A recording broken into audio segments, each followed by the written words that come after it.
Hello guys, yes, hello everyone and very warm welcome to Eduate guys. Yes guys, very good evening and yes, very good evening all of you. So yes, all of you, all the audience, all the students present here, very good morning from my side. Okay. So guys, as you can see, we are launching NEET crash course to target 2024. That is NEET crash course totally free of cost for all of your students. Okay. So uh, please, it's a welcome. Okay, am I audible? Yes, everything is all right. So guys, very warm good morning and yes, welcome to the show of physics. So guys, without wasting, let's start today's session. देखते हैं आज हम लोग क्या पढ़ने वाले हैं. We will start with the very basic level. थोड़ा बेसिक से थोड़ा जीरो लेवल से हम लोग स्टार्ट करेंगे, बट एकदम ही जीरो से नहीं, because I assume that you guys have learned something. So my guys, my today's topic is units and measurement.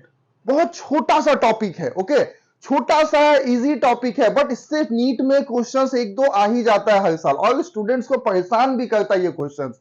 आपको देखने में लगता है छोटा सा टॉपिक है, यूनिट्स आएगा, डायमेंशन आएगा, इट्स वेरी इजी, बट उतना भी इजी नहीं है. पहला चैप्टर है, छोटा टॉपिक है, इजी है but not that much easy. इसके लिए थोड़ा प्रैक्टिस चाहिए होता है. देखेंगे हम लोग कैसे कैसे क्वेश्चंस आते हैं नीट में, किस टाइप के क्वेश्चंस पहले साल में आ चुके हैं, क्या क्या कंसेप्ट यूज करना पड़ता है, फोकस करेंगे ज्यादा कंसेप्ट पे, और क्या क्या टेक्निक्स यूज करना पड़ता है वो देखेंगे. Okay, so let's start today's topic guys. Yes, units and measurement. Guys, we always use units in our day to day life. हम अपने लाइफ में हमेशा यूनिट यूज करते हैं. जैसे सपोज आपसे कोई पूछता है यहां से रेलवे स्टेशन कितना दूर है, आप बोलते हो भैया 10 किलोमीटर. ओके, यू से यूनिट्स ना. सपोज आपसे कोई पूछता है आपका वेट कितना है, आप बोलते हो 50 kg. मास पूछता है, ठीक है. So we always use units in our day to day life. इतना छोड़ दो, आप घर दुकान भी जाते हो सामान खरीदने के लिए, आप बोलते हो भैया मुझे चीनी चाहिए, दुकानदार पूछेगा कितना चाहिए, ठीक है, आप बोलोगे 1 kg चाहिए. The first thing the shopkeeper ask you कितना चाहिए, आप बोलो 1 kg. तो units are very important in our day to day life. और फिजिक्स के केस में तो यूनिट बहुत ज्यादा इंपॉर्टेंट हो जाता है, because without units digits have nothing to do in physics. Okay, maths में 5 का कोई मतलब बनता है, बट फिजिक्स में 5 का कोई मतलब नहीं बनता है. एक छोटा सा एग्जांपल से देख लेते हैं गाइस, ठीक है. सपोज मैं यहां पे लिखता हूं 5, I am going to write 5 here. यहां पे मैं 5 लिखता हूं बड़ा सा. सो मैथ्स में शायद हो सकता है इसका कोई मतलब हो, बट फिजिक्स में गाइस इसका कोई मतलब नहीं होता until unless मैं जब तक इसका कोई यूनिट यूज ना करूं. सपोज मैं 5 के बगल में न्यूटन लगा दूं, ये बन जाएगा फोर्स. 5 के साथ मैं मीटर लगा दूंगा, ये बन जाएगा डिस्टेंस. 5 के साथ अगर मैं केजी लगा दूंगा, ये बन जाएगा मास. और अगर मैं 5 के साथ पास्कल लगा दूं, ये बन जाएगा प्रेशर. सो यहां पे डिजिट्स का कोई मतलब नहीं है, और यूनिट्स का भी बहुत इंपॉर्टेंट है. और यूनिट्स एंड मेजरमेंट से हर साल 1 से 2 क्वेश्चन तो जनरली डेफिनेटली एग्जाम में, नीट के एग्जाम में आता है.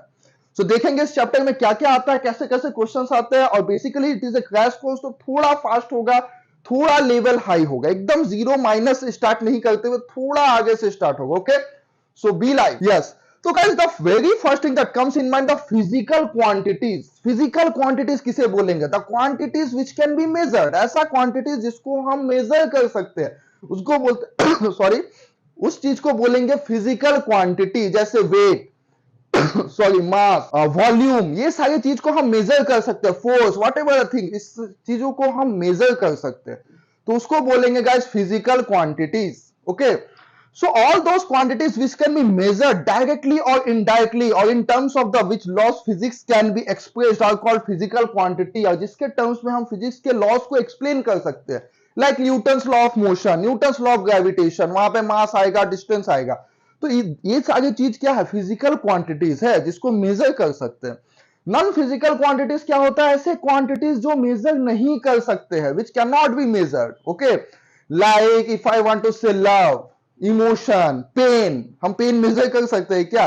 Can we measure love? No, we can not measure, और करना भी नहीं चाहिए. पर्सनल एक्सपीरियंस से बोल रहा हूं, जिन्होंने लव को मेजर करने का ट्राई किया वो बर्बाद हो चुके हैं, ठीक है. सो ऐसे क्वांटिटीज जो मेजर नहीं कर सकते उसको बोलते हैं non physical quantities. Okay, so non physical quantity से अपना कोई मतलब नहीं है, हमारा फिजिक्स डिपेंड करता है फिजिकल क्वांटिटीज से. तो देखेंगे फिजिकल क्वांटिटीज क्या क्या है.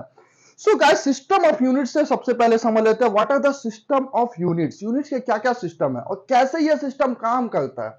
ठीक है। तो सपोज गाइस अगर एक छोटा सा एग्जांपल लेते हैं, वेरी लाइफ एग्जांपल, हम सब ने ये अपने लाइफ में फेस किया है, हम सब दुकान जाते हैं, कुछ ना कुछ खरीदते हैं। Suppose day to day life, if I कोई दुकान जाता है, भैया मुझे राइस चाहिए, ठीक है, तो राइस के लिए दुकानदार पहला चीज पूछेगा कितना चाहिए। The very first thing they will ask you कितना चाहिए। तो एक बोलता है मुझे 5 kg राइस चाहिए, ओके, एक बोलेगा 5 kg राइस चाहिए, ठीक है। अब हो सकता है कोई ओवर स्मार्ट स्टूडेंट चला गया, ठीक है, दुकानदार को परेशान करने के लिए, वो बोलेगा भैया मुझे राइस चाहिए। उसने भी पूछा कितना चाहिए, वो बोलेगा मुझे 5000 ग्राम राइस चाहिए। Basically these two things are same, ठीक है। बट यहां पे देखो डिफाइन कर रहा है यूनिट, क्वांटिटी को डिफाइन कर रहा है, कौन सा फिजिकल क्वांटिटी है उसको डिफाइन कर रहा है। यहां पे मास को डिफाइन कर रहा है। ये जो 5 है, एज यू कैन सी, ये 5 डिफाइन करता है, जो नंबर न्यूमेरिक वैल्यू 5, यहां पे देखो 5000 है, तो यहां पे 5 है, यहां पे 5000 है। ये जो नंबर्स है इसको हम लोग ऐसे डिनोट करते हैं, Q equals to NU, that Q is physical quantity. ये Q क्या है, this Q is physical quantity, N is number, or we can say the numerical value. And what is U? U is standard representation of unit. ये U क्या है, standard representation, short में लिखता हूं थोड़ा, standard representation, that means how we are representing the unit. जैसे यहां पे ये जो गाय था जिसका नाम था सपोज ए गया शॉप में, वो बोला 5 kg राइस चाहिए, वही बी गया शॉप में, वो बोला 5000 ग्राम राइस चाहिए। Basically both the quantities are same, but देखो यहाँ पे नंबर्स दोनों में अलग है, यहाँ पे 5 है, यहाँ पे 5000 है। फिजिकल क्वांटिटी दोनों केस में सेम है। यहाँ पे देखो यूनिट अलग है, यहाँ पे केजी दैट इज ऐसा यूनिट में है, यहाँ पे सीजीएस यूनिट में है।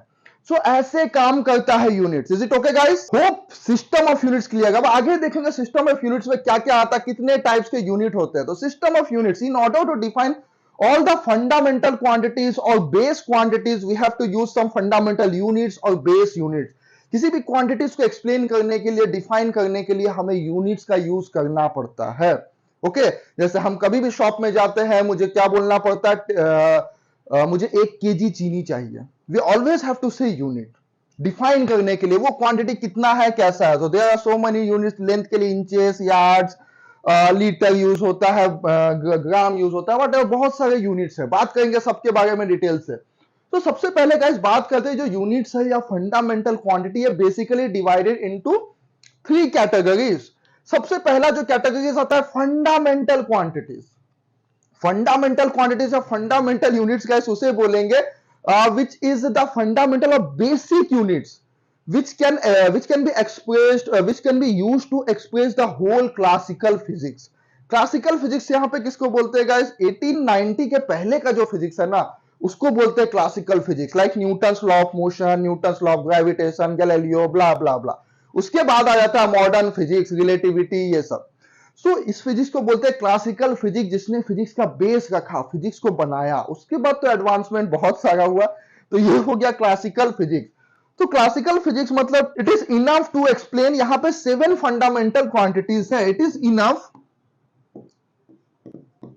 To explain classical physics. Classical physics मतलब बिफोर 1890 के पहले का फिजिक्स। ये जनरली 7 यहां पे 7 फंडामेंटल यूनिट्स है या क्वांटिटीज है जो एकदम इंडिपेंडेंट है, मतलब इसका किसी से कोई लेना देना नहीं है। जैसे डिस्टेंस का मीटर इंडिपेंडेंट है, किसी से कोई मतलब नहीं है। जैसे यहाँ पे ऐसे एन एग्जांपल ले लू यहाँ पे, सो डिस्टेंस का यहाँ पे आ जाएगा मीटर, किलोमीटर, या मास का मैं एग्जांपल ले लेता हूं, केजी आ जाएगा, टाइम का आ जाएगा सेकेंड। ये सब इंडिपेंडेंट है, इसका किसी भी चीज से कोई भी लेना देना नहीं है। करंट का इफ से एम्पियर आ जाएगा करंट के लिए, तो इंडिपेंडेंट है। और ये इंडिपेंडेंट यूनिट किसी भी क्वांटिटी को डिफाइन करने के लिए इनफ है। जितने भी फिजिकल क्वांटिटी थे, आप 2 मिलके, किसी को 2 मिलकर डिफाइन करते हैं, किसी को 3 मिलके। सो ऐसे क्वांटिटी से ऐसे यूनिट्स को हम लोग बोलते हैं फंडामेंटल, जो बेसिक है, बेस है फिजिक्स का। उसके बाद आता है डिराइव्ड यूनिट। अब ये डिराइव्ड यूनिट क्या है, जब 1 या 2 यूनिट्स को मिलाकर हम लोग बनाते हैं यूनिट, तो उसको बोलते हैं डिराइव्ड यूनिट। जैसे ये फंडामेंटल नहीं है, बट इसको हमने 2 चीजों से मिलकर बनाया है, जैसे 2 यूनिट से मिलकर इसको डिराइव किया गया है with the help of such fundamental unit. जैसे अगर मैं बात कर लूं वेलोसिटी का, वेलोसिटी क्या होता है, वेलोसिटी का यूनिट मीटर पर सेकेंड। देखो यहाँ पे 2 यूनिट आ गया है, एक डिस्टेंस का यूनिट है, एक टाइम का यूनिट है।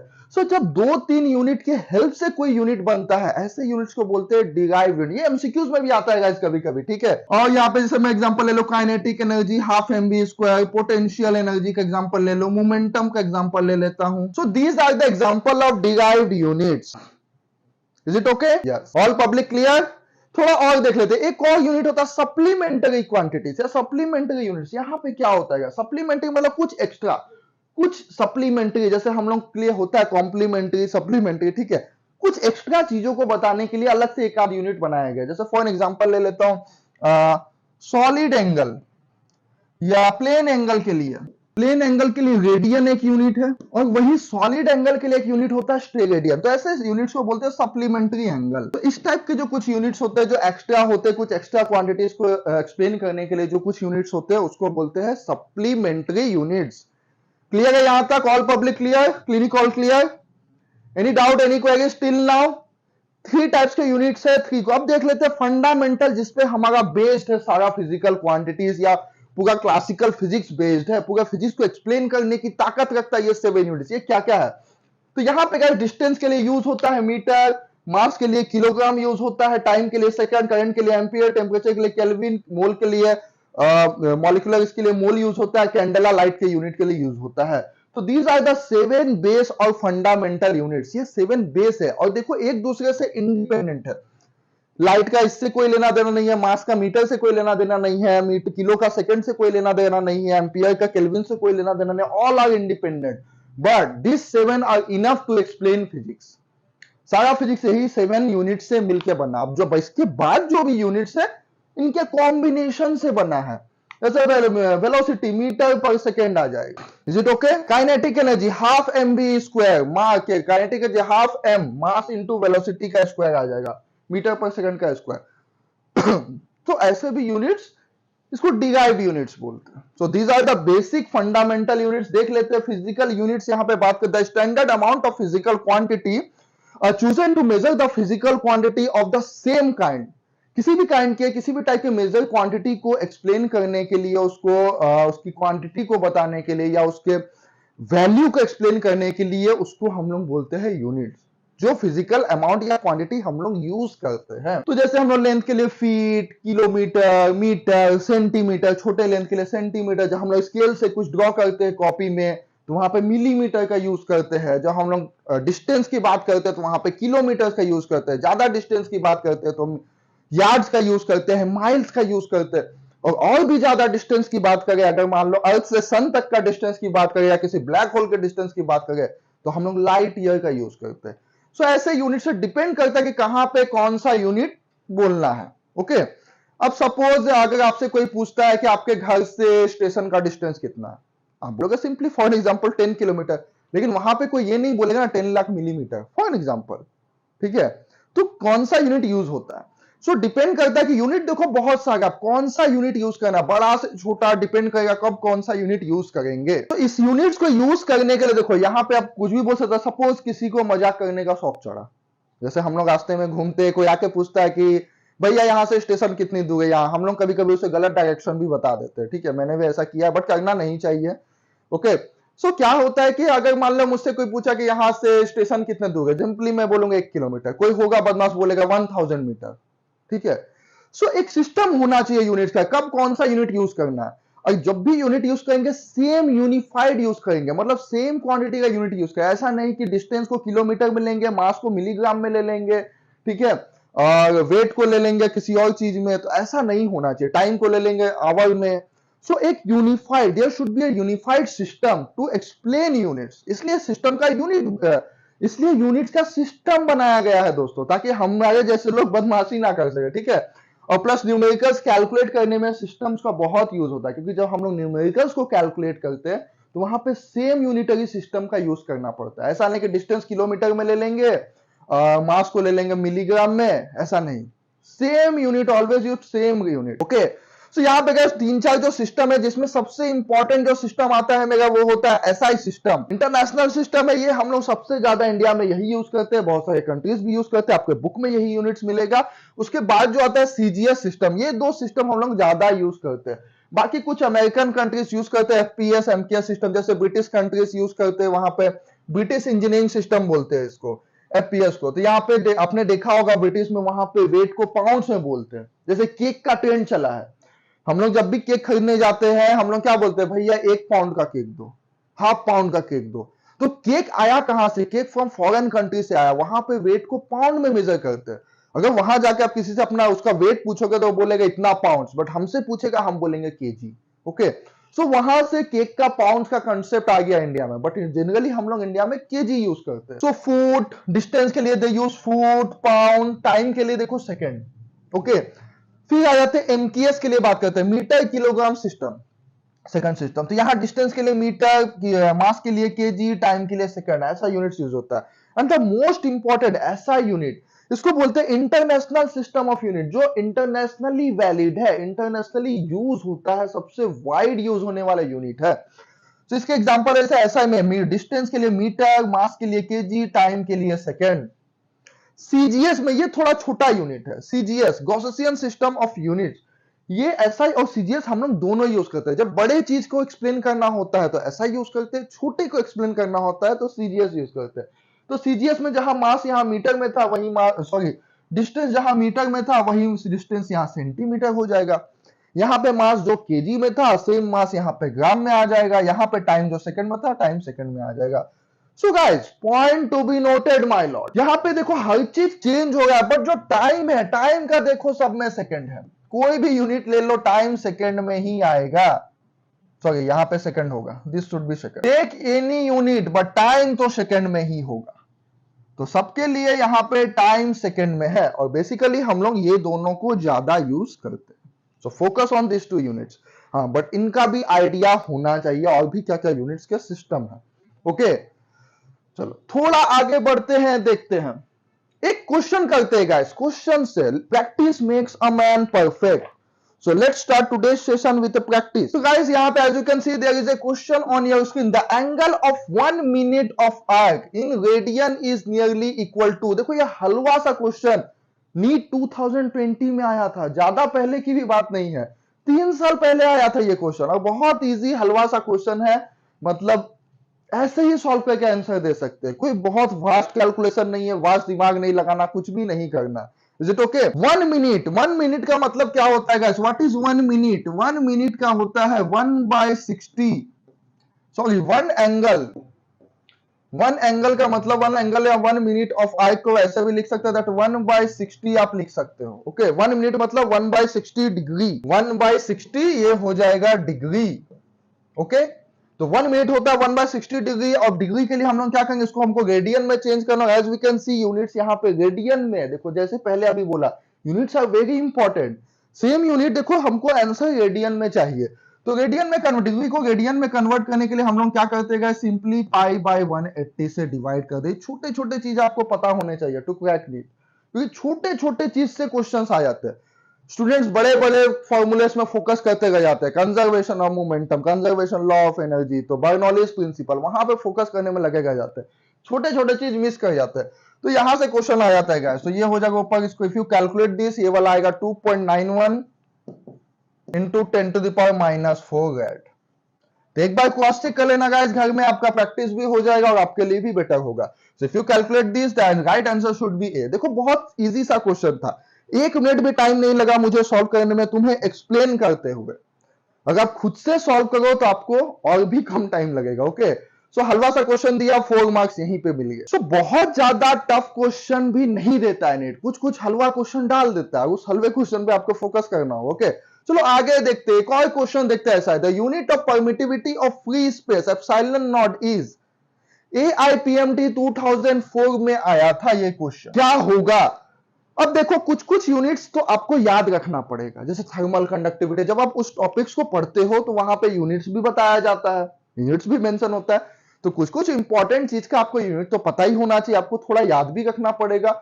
और कुछ कुछ ऐसा चीज है जिसका अगर आप भूल जाओ तो उसका यूनिट आपको निकालना आना चाहिए। ठीक है, जैसे यहाँ पे unit of permittivity of free space, इसका यूनिट पूछ दिया तो डायरेक्ट यूनिट पूछता है। अगर पता है तो बहुत बढ़िया बात है, लेकिन ऐसे क्वेश्चन का जनरली पता नहीं होता है स्टूडेंट्स को, तो पता नहीं है तो वहां पे क्या करें, यूनिट्स निकालने के लिए। अब देखो जिसका पूछा उससे एक फॉर्मूला याद कर लो, जिसका भी आपको यूनिट पूछा है उससे permittivity of free space that is epsilon not कहां पे यूज होता है guys? Coulomb's law, the very famous Coulomb's law में यूज होता है। याद आया कुछ कूलम्ब्स लॉ? कभी पढ़े होगे जिंदगी में कूलम्ब्स लॉ? एक बार सबने पढ़ा है कूलम्ब्स लॉ एक बार लाइफ में।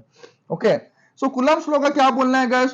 F equals to force of attraction between two charge particles और रिपल्सन 1/4 पाई एप्सिलॉन नॉट, यही तो है permittivity of free space, Q1 Q2 by distance between them r square. Yes, this is Coulomb's law. I can write from Coulomb's law.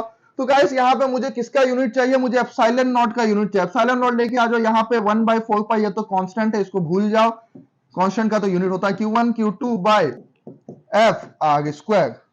तो देखो Q1 Q2 के लिए हम क्या लिखे? Q1 Q2 कूलम, इसके लिए भी कूलम होगा, इसके लिए भी कूलम होगा, फोर्स के लिए न्यूटन होगा, इसके लिए मीटर स्क्वायर होगा। तो बेसिकली गाइस इसका यूनिट आ जाएगा कूलम स्क्वायर पर न्यूटन मीटर स्क्वायर। कौन सा ऑप्शन सही होगा? कमेंट करके बताओ fast, which option is correct?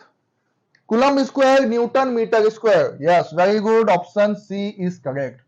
2004 AIPMT का क्वेश्चन है, बहुत ज्यादा टफ भी नहीं है। देखो यूनिट पता नहीं था मुझे, स्टिल 1 मिनट टाइम लगा, but I can write answer, मुझे राइट आंसर कर सका मैं इस क्वेश्चन को। ओके, तो ऐसे भी बहुत सारे क्वेश्चंस मिलेंगे आपको यूनिट्स के, जिसका यूनिट आपको फाइंड आउट करना होगा अगर आप भूल जाओ, नहीं याद है तो। क्योंकि बेसिकली ऐसे यूनिट्स याद नहीं करते, ऑप्शंस भी देते, थोड़ा कंफ्यूज करने वाले। कहीं भी कंफ्यूजन हो गया तो आपका गया negative mark. Okay, clear? All public clear? Yes guys, is there any doubt, any query regarding these two questions? चलो बढ़िया, वेरी गुड, आगे बढ़ते हैं, डायमेंशन की बात करते हैं। अब जो नेक्स्ट इंपॉर्टेंट थिंग जो आता है यहाँ पे, जिससे क्वेश्चंस बहुत ज्यादा आता है इस चैप्टर में, वो होता है डायमेंशन। डायमेंशन से बहुत ज्यादा क्वेश्चंस देता है ये chapter. Okay, so in the nature of any physical quantity, if I want to it is described by dimension. किसी भी फिजिकल क्वांटिटी का जो नेचर है उसको हम लोग डायमेंशन से डिस्क्राइब कर सकते हैं। ओके, जैसे एक मैं घटिया से एग्जांपल लेता हूं, very rough example, very live example. Suppose guys हम लोग डेली चाय बनाते हैं, नहीं बनाते तो कोई बना के देता है, पी लेते हैं, ठीक है। बट ओवरऑल चाय बनाना इंडिया में सबको आता है, भले घटिया चाय क्यों ना हो, चाय बनाना सबको आता है। तो सपोज अगर मैं चम्मच के हिसाब से मेजर करूं, तो सपोज 1 कप चाय के लिए हम लोग क्या देते हैं? सपोज 1 कप चाय में हम लोग 1 चम्मच चाय पत्ती, 2 चम्मच शुगर, और सपोज मैं एग्जांपल ले लो 10 चम्मच उसमें मिल्क ले लेता हूं, 5 चम्मच पानी ले, थोड़ा अच्छे क्वालिटी का चाय बनाते हैं, ठीक है। सुबह सुबह का टाइम है, चाय का टाइम हो गया, तो 10 चम्मच मिल्क ले लेता हूं, 5 टेबलस्पून में वाटर ले लेता हूं। सो गाइस यहाँ पे हमने एक चीज बना, एक क्वांटिटी बना मेरा, दैट इज चाय। पीने में बहुत मजा लग रहा है, ठीक है। तो जो चाय बना, अगर मैं उससे किसी से पूछूं कि इस चाय का इंग्रेडिएंट क्या, आपने कैसे बनाया, तो वो क्या बोलेगा?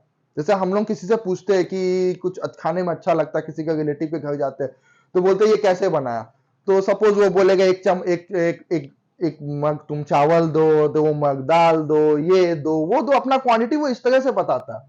तो मतलब किसी भी फिजिकल क्वांटिटी में उसके जो बेस क्वांटिटी है या उसके जिस क्वांटिटी से मिलके वो बना है, ठीक है। जैसे चाय, चाय कितने चीजों से मिलके बना है? वाटर, ओके, मिल्क, चाय पत्ती और यस शुगर, 4 चीज से मिल गई। इलायची, धनिया, पुदीना को या फिर अदरक को बात दे दो, ठीक है, अभी इग्नोर करते हैं। बट बेसिकली 4 क्वांटिटी से मिलके ये बना, तो 4 मेरे पास जो क्वांटिटी ये मिलके, या मैं बोलूं इंग्रेडिएंट से चाय के, तो अगर मैं बोलूं कि इसमें कौन सा क्वांटिटी किस मात्रा में है, किस अमाउंट में है, तो हम क्या बोलेंगे?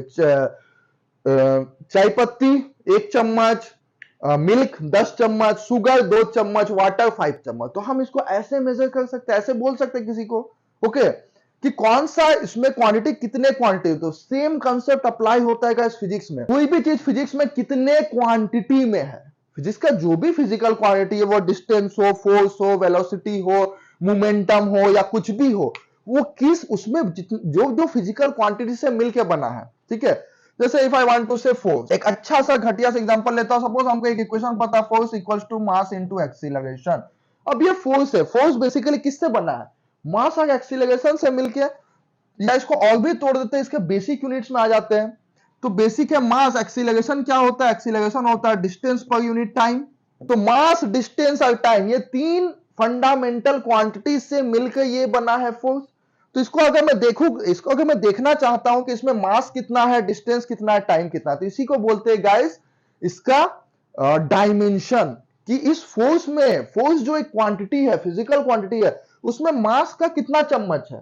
डिस्टेंस कितना चम्मच है और टाइम कितना चम्मच है। Very simple and sweet. Okay, तो यहाँ पे कोई सी भी क्वांटिटीज गाइस हम लोग बेसिकली 3 फिजिकल क्वांटिटीज में डिनोट करते हैं, इज एम, मास, लेंथ और टाइम, और यहाँ पे बड़े वाले ब्रैकेट का यूज करते हैं एमएलटी। तो यहाँ पे देखेंगे मास के लिए मेरे पास मास है एम, डिस्टेंस के लिए क्या यूज करेंगे एल, मास एक है तो एक, डिस्टेंस एक है, टाइम, टाइम देखो नीचे में है तो टाइम के पास क्या हो जाएगा ML, sorry distance acceleration v by velocity by time होगा यहाँ पे, तो इसको वेलोसिटी बाय टाइम कर लेते हैं, एक्सीलरेशन हो जाएगा वेलोसिटी बाय टाइम, थोड़ा और तोड़ सकते हैं इसको, वेलोसिटी क्या होता है डिस्टेंस बाय टाइम, तो mass into distance by time into time. So mass है डिस्टेंस का एक बार, बट टाइम का देखो नीचे 2 क्वांटिटी है, जब ये नीचे से ऊपर जाएगा तो टाइम का 2 क्वांटिटी ऊपर आ जाएगा -2। सो mlt टू द पावर -2 ये डायमेंशन हो गया फोर्स का। ये क्या बता रहा है कि ये जो फोर्स जो फिजिकल क्वांटिटी है उसमें मास का 1 चम्मच है, ठीक है, लेंथ का 1 चम्मच है, टाइम का -2 चम्मच। Is it okay? -2 स्पून मतलब कितना जो फंडामेंटल क्वांटिटी से मिलके बना है, क्योंकि ये क्या डिराइव्ड क्वांटिटी है, it's not a force, is not a fundamental quantity, mass, acceleration और we can say that mass, velocity और टाइम से मिलके बना है। सो डिराइव्ड क्वांटिटीज, इसमें जो भी फंडामेंटल क्वांटिटीज यूज हुआ है, इसके जो भी इंग्रेडिएंट्स है, ठीक है, जो चाय के इंग्रेडिएंट्स है, इसके जो भी इंग्रेडिएंट्स है वो कितने कितने क्वांटिटीज में है वो मैटर करता है।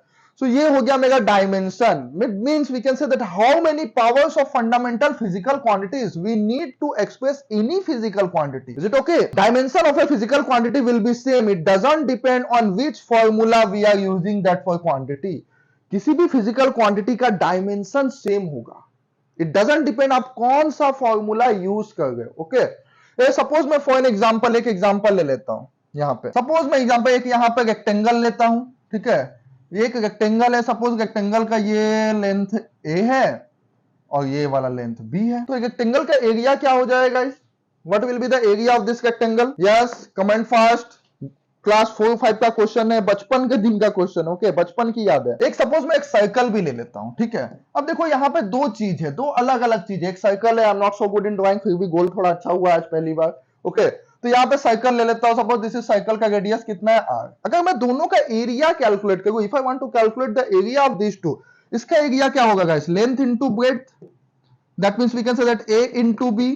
इसका एरिया क्या होगा? इसका एरिया होता है formula pi r square, pi तो कांस्टेंट होता है, यहां पर मैं वैल्यू पुट कर, देखो लेंथ क्या है, ए इज भी डिस्टेंस है, ये भी डिस्टेंस है, तो इसके लिए अगर मैं लिखूं लेंथ, डायमेंशन लिखूं और इसके लिए भी लिखूं लेंथ, एल स्क्वायर आएगा, दैट इज, यहां पे भी देखो पाई तो कांस्टेंट होता है 3.15, पाई का छोड़ दो, यहां पे आर स्क्वायर, आर क्या है?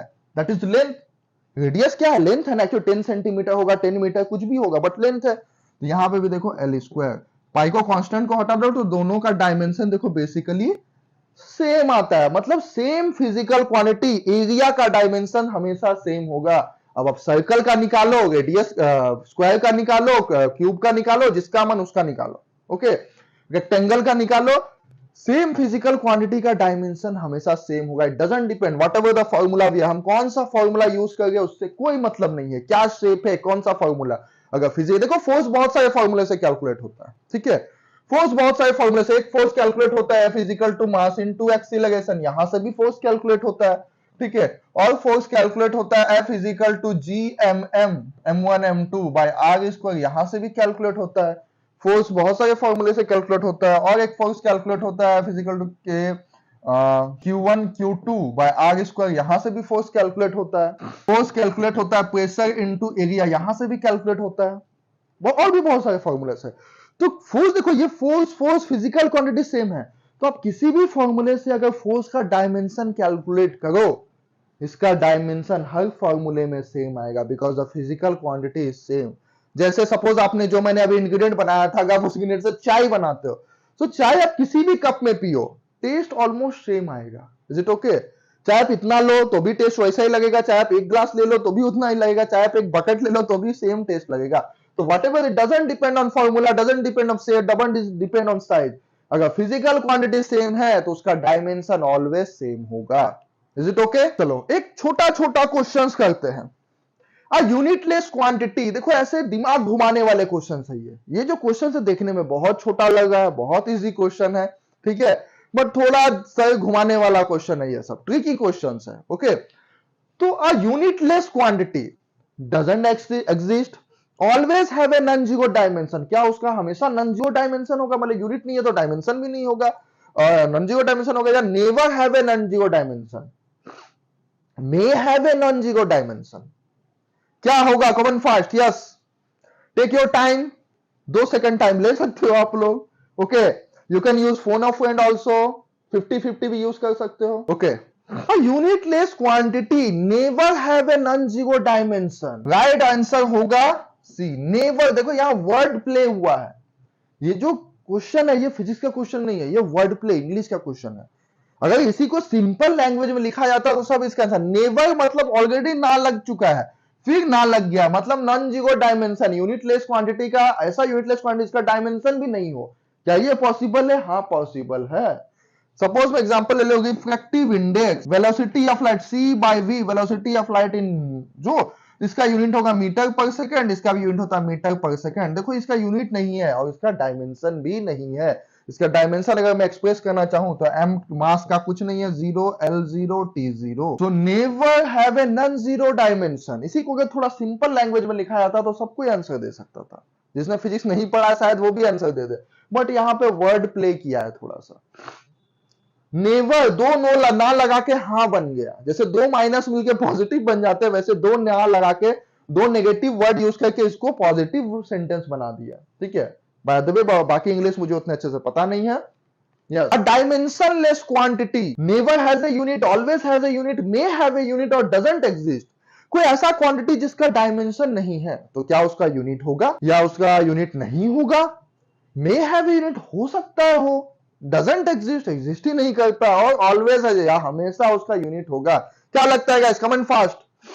ये सिंपल सा जनरल क्वेश्चन है, जनरल साइंस का क्वेश्चन है, इसको फिजिक्स का क्वेश्चन भी नहीं बोल सकते, जनरल साइंस का क्वेश्चन है। यस, एक छोटा सा एग्जांपल से समझते हैं। सर सपोज मैं बात करता हूं, if I want to explain that radian, ठीक है, थीटा क्या होता है? आर्क बाय रेडियस, ऐसा ही कुछ होता है, दूर दूर तक मुझे ऐसा याद आएगा। सो आर्क भी क्या है? लेंथ है, आर्क भी लेंथ है, रेडियस भी लेंथ है, ये भी लेंथ है, तो इसका डायमेंशन अगर मैं लिखूं ये गया तो m का पावर 0 है, लेंथ भी घट गया तो पावर 0, टाइम का तो कुछ है ही नहीं तो तीनों का पावर 0 है, मतलब डायमेंशन लेस क्वांटिटी है, but still it has a radian. क्या है? रेडियन इज अ यूनिट, ये एक यूनिट है, but still it has a unit.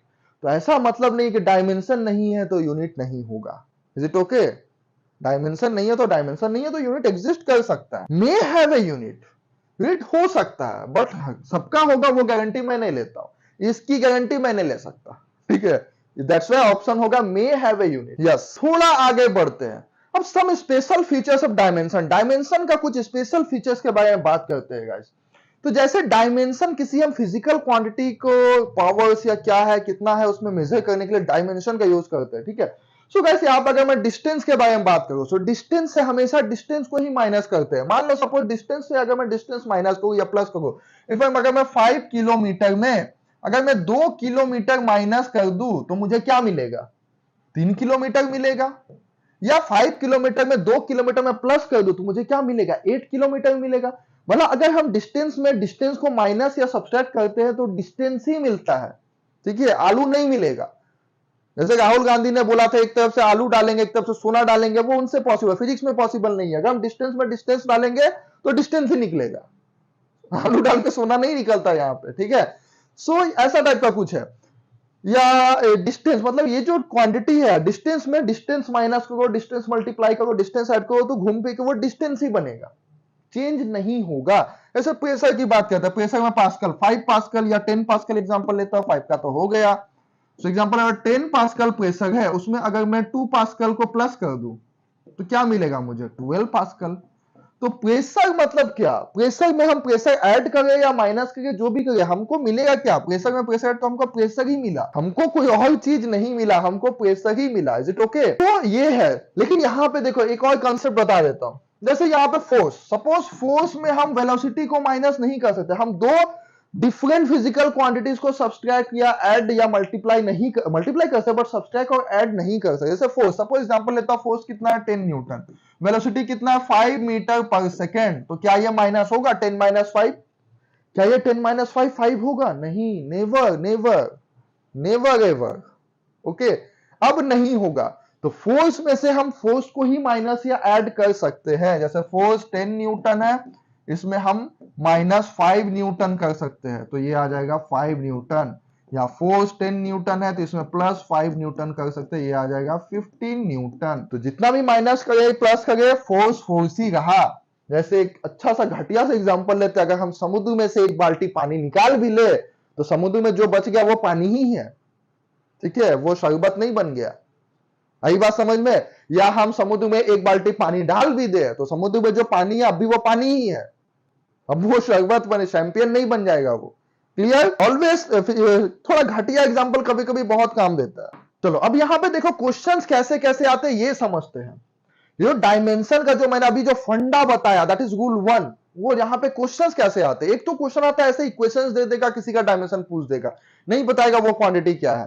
तो थोड़ा यहां पे समझते हैं, नीट में करिए। क्वेश्चन आ चुका है बहुत पहले, आपके दादा के जमाने के टाइम का क्वेश्चन है, ओके, उस जमाने का क्वेश्चन है, बट हाँ क्वेश्चन सिलेबस तो वही ऑलमोस्ट है, पैटर्न वही है, कंसेप्ट तो फिजिक्स का चेंज नहीं हुआ ना। जब न्यूटन ने अपना लॉ ऑफ मोशन निकाला था तब जो कॉन्सेप्ट था आज भी वही कॉन्सेप्ट है।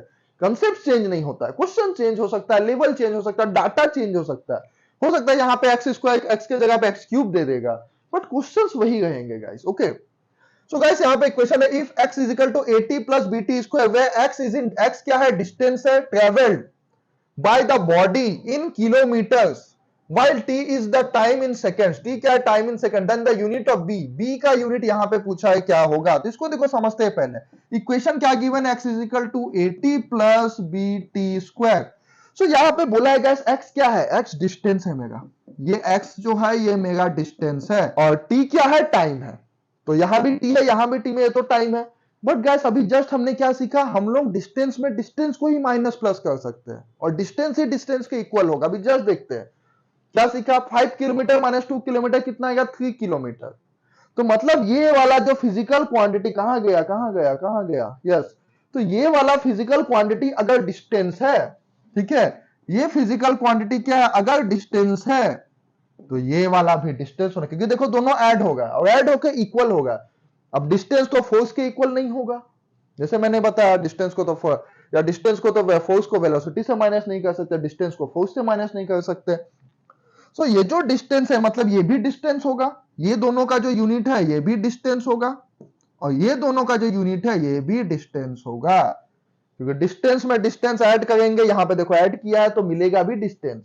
जैसे यहां पे डिस्टेंस में डिस्टेंस माइनस किए थे या ऐड किए थे तो डिस्टेंस ही मिला था, सेम कंसेप्ट यहां पे अप्लाई करना है गाइस।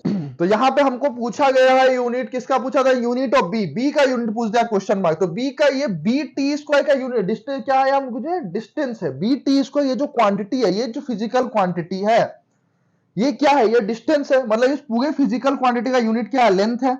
सो बी टी स्क्वायर का क्या है, डायमेंशन लेंथ, इस पूरे फिजिकल क्वांटिटी जो भी है बी टी स्क्वायर पता नहीं क्या है। सो बी का क्या होगा गाइस, बी का हो जाएगा लेंथ, यहां टाइम आ जाएगा नीचे, टाइम का स्क्वायर। सो लेंथ तो लेंथ है, टाइम के लिए हम लोग क्या यूज करते हैं, टी स्क्वायर यूज करेंगे, टाइम का डायमेंशन टी, टी ऊपर चला जाएगा तो घूम फिर के मुझे क्या मिल जाएगा, L T to the power -2, length time का पावर -2। तो लेंथ के लिए यहां पे किलोमीटर यूज किया गया, किलोमीटर, टाइम के लिए सेकंड यूज करते हैं, पर सेकंड स्क्वायर। तो बेसिकली दिस इज एक्सीलरेशन। ये जो बीटी स्क्वायर था क्या था, किलोमीटर, डिस्टेंस पर यूनिट टाइम का स्क्वायर है। So yes, option C is correct answer. बहुत टफ भी क्वेश्चन नहीं है, थोड़ा सा भी आपको फंडा पता है यूनिट्स एंड डायमेंशन का तो you can easily crack this question.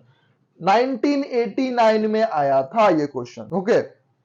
तो इस टाइप के क्वेश्चंस गाइस बहुत ज्यादा आते हैं, बहुत रिपीट होते हैं, इक्वेशन का एक क्वेश्चन देखने को मिल ही जाता है। चलो एक और क्वेश्चन समझते हैं गाइस, 2006 का क्वेश्चन है, इसी टाइप का इक्वेशन से रिलेटेड क्वेश्चन है, 2006 में ये क्वेश्चन आ चुका है। देखते हैं इस क्वेश्चन को कैसे डील करते हैं गाइस। सॉल्यूशन से ज्यादा इंपॉर्टेंट होता है how you deal with the question, ठीक है, या हाउ यू प्रोसीड, क्वेश्चन को आप कैसे समझते हो, कैसे सॉल्व करते हो, क्योंकि सॉल्यूशन से कोई मतलब नहीं है नीट में, बिकॉज ये क्वेश्चन कभी रिपीट नहीं होगा। 2006 में आ चुका है मतलब ये रिपीट नहीं होगा, सेम नहीं आएगा, एग्जैक्टली सेम नहीं आएगा, बट हाँ ऐसा टाइप का क्वेश्चन तो जरूर आएगा। Is it okay? सो इसका सॉल्यूशन से ज्यादा इंपॉर्टेंट, जनरली स्टूडेंट्स क्या मिस्टेक करते हैं, सॉल्यूशन पे ज्यादा फोकस करते हैं। अच्छा सर ऐसे ऐसे बना गए तो ऐसे ऐसे लिख लो, ठीक है स्टूडेंट्स, सॉल्यूशन पे फोकस करते हैं। सर जैसे जैसे बता गए वैसे वैसे नोट कर ले, एकदम वैसे वैसे लिख लो, हाँ समझ में आ गया, उतना ही समझ में आया, इस क्वेश्चन का ये सॉल्यूशन है। बट एग्जाम में तो वो क्वेश्चन आता नहीं, एग्जाम में थोड़ा चेंज आ जाता है, थोड़ा अलग आता है, फंस जाते हैं वहां पे। सो सॉल्यूशन से बेटर आप फोकस करो, सॉल्यूशन पे फोकस ना करके you focus on the deal, कैसे क्वेश्चन को सॉल्व कर रहे हैं, क्या कंसेप्ट लग रहा है, कौन सा फॉर्मूला लग रहा है, कैसे उसको प्रोसीड कर रहे हैं, क्या क्या कंसेप्ट यूज होगा, क्या कौन सा थ्योरी यूज होगा, यहां पे ज्यादा फोकस करना। ओके, और always stay one step be away या one step ahead of the teacher. Suppose you guys are watching live class, अभी आप लाइव क्लास देख रहे हो, यस किसी ने यहाँ पे क्वेश्चन पूछा है हाउ टू क्वालिफाई नीट 2024। तो सबसे पहला तो ऑप्शन दूंगा, ये जो क्रैश कोर्स चल रहा है, वाच दिस क्रैश कोर्स, अच्छे से क्रैश कोर्स कर लो। साथ में आपका प्रियर नॉलेज भी इंपॉर्टेंट होता है, प्रियर जो आपने पढ़ा है अब तक नीट के लिए या जो भी बोर्ड्स के लिए, उसको जो भी पढ़ा उसके बाद आप ये क्रैश कोर्स देखो। Obviously it is crash course से फुल डिटेल्स में नहीं है, बट आई होप आपने पूरा पढ़ा है। यस, नोरा शर्मा का ये क्वेश्चन था। हाँ, इसके बाद इंपॉर्टेंट होता है प्रैक्टिस। अब आपने हर चैप्टर थोड़ा थोड़ा पढ़ा है, हर चैप्टर्स के क्वेश्चन लो, मॉक टेस्ट पेपर्स लो या क्वेश्चन लो, कोई भी आप मॉड्यूल खरीद सकते हो, उस क्वेश्चंस के प्रैक्टिस करो। साथ ही प्रीवियस ईयर के क्वेश्चंस को प्रैक्टिस करो। एक प्रीवियस ईयर का बुक भी आप ले सकते हो, सॉल्यूशन के साथ भी आता है आजकल, तो वहां से आप क्वेश्चंस को प्रैक्टिस करो कि आप देखो पहले कैसा क्वेश्चन आया और बाद में कैसा आ सकता है, क्योंकि सेम क्वेश्चन तो रिपीट नहीं होगा।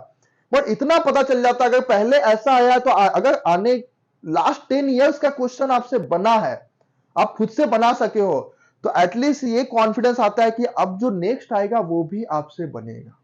ठीक है, जैसे गाइस क्रिकेट में भले इंडिया वर्ल्ड कप हार गया, इस बात का दुख मुझे आज भी है, ठीक है, बट लास्ट अगर मान लो सपोज कोई बैटिंग कर रहा, उसे पहले 5 बॉल वो खेल चुका है, तो 5 बॉल खेलने के बाद उसे आइडिया हो जाता है कि 6th बॉल कैसा आएगा, वो 6 बॉल में हिट लगा देता है। ठीक है, एक 6 लगा दिया तो उसको आइडिया हो जाता है। भले बॉलर सेम बॉल नहीं करता, बट उसको आइडिया है कि पिच में कितना बाउंस है, पिच में कितना टर्न है, बॉल कहां फेंक सकता है, बॉलर का माइंडसेट समझ में आ जाता है। वैसे जो नीट का क्वेश्चन बनाएंगे आपको उसका माइंडसेट समझ में आएगा, क्या क्वेश्चन आएगा किसी को नहीं पता, बट माइंडसेट समझ में आ जाएगा। पास्ट 10-15 ईयर्स में ऐसा क्वेश्चन आया है, तो इस बार स्टेप का आ सकता है, या जो भी क्वेश्चन आएगा उससे रिलेटेड ही आएगा, बाहर से तो कुछ नहीं देगा ना, नासा से तो उठा के क्वेश्चन नहीं देगा। सो प्रैक्टिस ज्यादा करना है, पहले चैप्टर वाइज प्रैक्टिस करो। ठीक है, बेस्ट अभी स्टूडेंट्स क्या कहते हैं, खिचड़ी बन जाता है माइंड में। सो पहले आप जाओ चैप्टर, एक चैप्टर उठाओ, उसको पढ़ो, यहाँ पे जो क्रैश कोर्स है आप उसको देख लो। ठीक है, बुक से पढ़ो, जो भी आप बुक फॉलो कर रहे हो, अच्छा बुक एक फॉलो करो, उस बुक से उस चैप्टर का पहले थ्योरी को पढ़ लो, बुक में जो 2 4 5 10 क्वेश्चन है उसको बना लो, उसके बाद डायरेक्ट नीट के क्वेश्चंस में आ जाओ, नीट के प्रीवियस ईयर, नीट के मॉक टेस्ट के, नीट लेवल के जो क्वेश्चंस आते हैं उस क्वेश्चन को बना लो। फिर 1-2 दिन बाद दूसरे चैप्टर को लेके बैठो, ऐसे एक दिन 2-2 दिन प्लान, आज 2 दिन में ये चैप्टर करना है, कोई बड़ा चैप्टर उसको 3 दिन 4 दिन में कंप्लीट करो, कोई छोटा चैप्टर है 2 दिन 3 दिन में, एक चैप्टर वाइज चलते जाओ। सुबह 2 घंटे फिजिक्स का एक चैप्टर कर लिए, शाम में 2 घंटे बायोलॉजी कर लिए, 1 घंटे की 2 घंटे केमिस्ट्री कर लिया, ऐसे करके डेली का प्लान बना लो कि 2 घंटे ये करना, 2 घंटे ये, 3 घंटे ये, ऐसे करके डेली का प्लान तो करते जाओ। फिर जब तुम्हारा जो ओवरऑल एक कंप्लीट होगा ना, ओवरऑल कंप्लीट होगा, तो जैसे 50% पे आ जाएगा, उसके बाद आ जाना पूरे ओवरऑल क्वेश्चन में। ठीक है, उसके बाद चैप्टर वाइज नहीं जाना, चैप्टर वाइज भी चलना है, प्लस साथ में पूरे सिलेबस का एक क्वेश्चंस करते जाना। उसके बाद देखना, पहला जब तुम फर्स्ट टाइम ये क्वेश्चंस बनाओगे, वहां पे जो भी कोई क्वेश्चंस होता है वहां पे 180 में तुमसे बनेगा 10 क्वेश्चन, 10 दिन बाद तुमसे बनेगा 15-20, ऐसे करके जितना आप सॉल्व करते जाओगे उतना ज्यादा आपसे क्वेश्चंस बनते जाएगा। तो ऐसे करके करते जाओ, लास्ट तक आपको पता चलेगा उसमें से 100 क्वेश्चन बन गया है। ठीक है, तो बहुत टफ इज नॉट, आज भी अभी तो नीट का लेवल भी थोड़ा इजी हुआ है, सीट्स भी बढ़ गया, तो अभी बहुत ज्यादा टफ नहीं है नीट क्वालिफाई करना। ओके, अगर आप सीरियसली 1 साल देते हो, 1 साल डिवोट करते हो अपने लाइफ का, ठीक है, डेडिकेशन के साथ, तो you can crack NEET. Okay, चलो देखते हैं। तो गाइस यहां पे भी देखो एक ऐसा टाइप का एक क्वेश्चन है, बट इसको थोड़ा टिपिकल बनाने की ट्राई किया है। ये क्वेश्चन है 2006 का, बहुत ज्यादा पुराना भी नहीं है, 2006 का क्वेश्चन है। ओके, देखते हैं यहां पे करना क्या है। So the velocity of particle at time t is given by, किसी पार्टिकल का वेलोसिटी गिवन है, यहां पे देखते हैं वेलोसिटी क्या गिवन है, that velocity is given by at plus b by t plus c। Where a b c क्या है, कांस्टेंट है, तो dimension of a b c, अगर आप a b c तीनों का डायमेंशन आपको बताना है, ये क्वेश्चन है। ठीक है, तीनों का डायमेंशन बता। देखो यहाँ पे एक शॉर्टकट ट्रिक से भी सॉल्व कर सकते हैं, एलिमिनेशन मेथड से भी सॉल्व कर सकते हैं। तो यहाँ पे देखो टी तो बोल दिया है टाइम है, और ये बता भैया वेलोसिटी है। तो अगर ये वेलोसिटी है, थोड़ा ध्यान से समझो, इफ दिस इज वेलोसिटी, अगर ये वेलोसिटी है, ठीक है, क्या है मीटर, मतलब इसका डायमेंशन क्या होगा, मीटर पर सेकेंड, यूनिट होगा मीटर। तो ये वाला क्वांटिटी भी वेलोसिटी होगा मीटर पर सेकेंड, और ये वाला भी वेलोसिटी होगा मीटर पर सेकेंड। मीटर पर सेकेंड मतलब L T to the power -1, तो ये भी इसका डायमेंशन में होगा एल टू द पावर -1, और ये दोनों ऐड होगा, और हमेशा सेम क्वांटिटी ही ऐड और सब्सट्रैक्ट कर सकते हैं। ओके, तो इसका डायमेंशन भी होगा L T to the power -1, always same quantity को हम ऐड और सब्सट्रैक्ट कर सकते हैं। मतलब ये इक्वल भी है, देखो इन दोनों के इक्वल है, तो अगर ये वेलोसिटी है तो ये क्वांटिटी भी वेलोसिटी होगा, ये क्वांटिटी का भी डायमेंशन वेलोसिटी का डायमेंशन होगा। सो गाइस यहाँ पे वेलोसिटी क्या होता है, मीटर, डिस्टेंस पर यूनिट टाइम। तो ऊपर वाला बी जो है, ये इतना तो समझ में आ जाता है, ये बी क्या है, डिस्टेंस है, और नीचे टाइम है। अब टाइम के साथ देखो सी ऐड हुआ है। अब देश अभी जस्ट मैंने बताया कि सेम क्वांटिटी को ही हम लोग ऐड कर सकते हैं। तो टाइम के साथ सी ऐड हुआ है, मतलब सी क्या है, सी भी टाइम होगा। टाइम के साथ वेलोसिटी ऐड नहीं होगा, फोर्स ऐड नहीं होगा, मतलब सी तो टाइम है, मतलब लास्ट वाला टाइम होगा। तो देखो यहाँ दो ऑप्शन पहले गया, बी और डी को पहले, बी में और डी में देखो सी, ये ए बी सी रेस्पेक्टिवली बोला है। तो ये ए का दिया है, ये बी का दिया, ये सी का, लास्ट वाला सी का दिया। तो देखो ये दो ऑप्शन में लास्ट में, इसमें लास्ट में टाइम है, इन दोनों में लास्ट में टाइम का स्क्वायर है। ओके, तो सी का यूनिट क्या है, सिर्फ टाइम होगा, टी प्लस टी। सो देख के ही समझ में आता है गाइस, कुछ बिना सॉल्व किए। एक ही ऑप्शन है जिसका लास्ट में सी टाइम है, एक ही ऑप्शन है। सो ए मेरा करेक्ट ऑप्शन होता है। देखो विदाउट सॉल्विंग, बहुत ज्यादा सॉल्व भी नहीं करना पड़ा, तो बहुत ज्यादा सॉल्व किए बिना सिर्फ ऐसे, यहाँ पे देखो, यहाँ पे क्वेश्चन देख के ही बोल सकते हैं कि सी का, बाकी का ए बी का तो नहीं पता, बट ये वेलोसिटी है तो ये भी वेलोसिटी होगा, ये पूरा क्वांटिटी वेलोसिटी होगा। अगर ये वेलोसिटी है तो ऊपर वाला डिस्टेंस होगा, नीचे वाला टाइम है, ऑलरेडी बोल दिया ये टाइम है, तो ये टाइम के साथ जो ऐड हुआ वो भी टाइम होगा। और यहाँ पे एटी का भी निकाल सकते, किसी और का भी कैलकुलेट कर, सपोज मैं ए का भी एक बार निकाल के देख लेता हूं, ठीक है। ए का क्या होगा, ए का L T to the power -2, A T दिया हुआ है। ओके, सो ए हो जाएगा L T to the power -2, नीचे एक टी आ गया यहाँ पे, तो L T to the power -1, यहाँ पे टी, ब्रैकेट लगाते जाओ, टी ऊपर चला जाएगा, L T to the power -2, मतलब ए का डायमेंशन क्या है, देखो ये भी सेटिस्फाई होगा, ए और सी मिल गया, तो बीच में कोई ऑप्शन है ना, तो बी भी मिलेगा, बी तो ऊपर समझ में आएगा, डिस्टेंस है, इसका एल होगा। So A is my right answer. Is it okay, A मेरा सही आंसर होगा। देखो बहुत ज्यादा सॉल्व किए बिना भी इस क्वेश्चन का, ऐसे क्वेश्चन का आंसर दे देते हैं इफ यू प्रैक्टिस, अगर अच्छे से प्रैक्टिस करो। Practice makes a man perfect. जो डॉक्टर्स बनते हैं, नीट में डॉक्टर्स क्या बोलते हैं, प्रैक्टिस कर रहे हैं, ठीक है। सो प्रैक्टिस करते करते क्या होता है, कभी कभी पेशेंट को देख के, हाल देख के बता सकते हो उसका क्या डिजीज है, ठीक है, क्या प्रॉब्लम है पेशेंट को। दैट्स व्हाई नीट में डॉक्टर या लॉयर्स को आपने सुना होगा प्रैक्टिसिंग इन कोर्ट, डॉक्टर्स को बोल गए प्रैक्टिसिंग। तो प्रैक्टिस इतना हो जाता है कि देख के बता, वैसे प्रैक्टिस इतना हो जाना चाहिए अभी से कि आप क्वेश्चंस को देख के समझ में आ जाए कि हाँ आंसर ये होगा, ठीक है। क्योंकि लास्ट में सी का, तो देखो सी का डायमेंशन एल टी स्क्वायर तो हो नहीं सकता, सी का टी स्क्वायर भी हो नहीं सकता, सी टाइम तो होगा, तो सी तो लेंथ भी हो नहीं सकता, तो ये चार ऑप्शन ऐसे ही गया। Okay, all public clear. Yes, थोड़ा आगे बढ़ते हैं। अब देखो some special features of dimension, dimension के कुछ यहाँ पे स्पेशल फीचर्स भी है, इसको बोलते हैं रूल 2। जैसे आर्क, जैसे एंगल के बारे में बात करें, एंगल क्या होता है guys, arc by radius. Okay, तो ये क्या है, ये डायमेंशन लेस क्वांटिटी को आर्क भी क्या होगा, लेंथ में लिखेंगे, और रेडियस को भी लेंथ में लिखेंगे, ये क्या हो गया, डायमेंशन लेस। वैसे एक दो और नोट कर लो, e to the power x, ये जो क्वांटिटी होता है ये भी डायमेंशन लेस होता है। अब सोचोगे मैं ये क्यों बताऊं, क्योंकि डायमेंशन लेस से भी क्वेश्चन दे देगा आपको, कुछ ऐसा ही क्वेश्चन दे देगा, वहां से बोलेगा इसका डायमेंशन बताओ, तो कुछ चीज आपको पता होना चाहिए। जैसे लॉग, लॉग के साथ यहाँ जो भी फंक्शन होता है, ये फंक्शन भी डायमेंशन लेस होता है। Note it down in your copy में, अच्छे से जहां आप नोट करें वहां नोट कर लो, डायमेंशन लेस। तो ये सारा जो क्वांटिटीज होता है, क्वांटिटीज डायमेंशन लेस होता है। कुछ ऐसा क्वांटिटीज जो, ये जो फंक्शन होगा ये डायमेंशन लेस होगा, ठीक है। अब देखो यहाँ पे क्वेश्चन, देखो सिंपल सा फंडा है, एक दो चीजें हमेशा याद रहने वाला है, बट देखो नीट यहाँ पे कैसे क्वेश्चन डालेगा, ठीक है, वो भी देख लेते हैं, नीट कैसा क्वेश्चन डालता है, कैसे सॉल्व होता है वो क्वेश्चन, वो ज्यादा इंपॉर्टेंट है। तो इसके लिए पहले हम लोग एक क्वेश्चन कर सकते हैं या देख सकते हैं पहले, यहां पे देखते हैं, पहले क्वेश्चन कर लेते हैं। So time dependence of a physical quantity is given by, इस इक्वेशन से दिया हुआ है, क्या दिया हुआ है, दैट इक्वेशन दिया P equals to P nought e to the power minus alpha T square. कुछ ऐसा फिजिकल क्वांटिटी यहां पे गिवन है, okay, where alpha is a constant and T is time, जहां पे अल्फा कांस्टेंट है, टी टाइम है। द कांस्टेंट अल्फा, अभी जो कांस्टेंट अल्फा है डायमेंशनलेस है, या इसका dimension T to the power minus two है, या इसका डायमेंशन टी है, या इसका डायमेंशन पी है, क्या पता नहीं पी क्या डायमेंशन है, क्या डायमेंशन होगा इसका। अब देखो यहां पे ये कंसेप्ट काम आता है। अब देखो यहां पे क्या लगाओगे, ये प्रेशर है तो ये भी प्रेशर है, लेकिन यहां पे ई का फंक्शन है, ठीक है।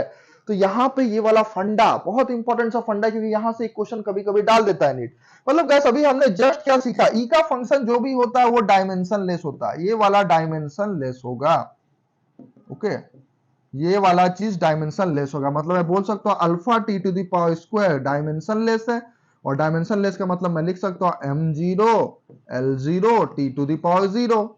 मुझे क्या चाहिए, माइनस गया बाहर में, मुझे क्या चाहिए, अल्फा, अल्फा का डायमेंशन पूछा है, तो अल्फा का डायमेंशन होगा m0 l0 t0, नीचे में t का स्क्वायर आ गया, ये t घूम के नीचे आया, तो m0 l0 t0, नीचे में टाइम का स्क्वायर, मतलब टाइम का डायमेंशन t का स्क्वायर, ये घूम के ऊपर जाएगा m0 l0 t to the power minus 2, तो मिल गया अल्फा का डायमेंशन।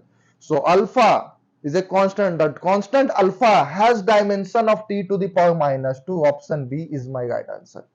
तो यहां पे काम कर गया ये फंडा, क्लियर, यहां पे ये फंडा काम कर गया इस क्वेश्चन में। ये क्वेश्चन भी शायद कभी आया था, पता नहीं, आई डोंट नो, ठीक है, बट अच्छा इस टाइप के क्वेश्चंस आ सकता है, लॉग से डिपेंड कर गई या ई के पावर में, हमको ये पता होना चाहिए कि ई का जो फंक्शन होता है या लॉग का जो फंक्शन होता है वो डायमेंशन लेस होता है, और एमसीक्यू में भी कभी कभी पूछ सकता है, ओके।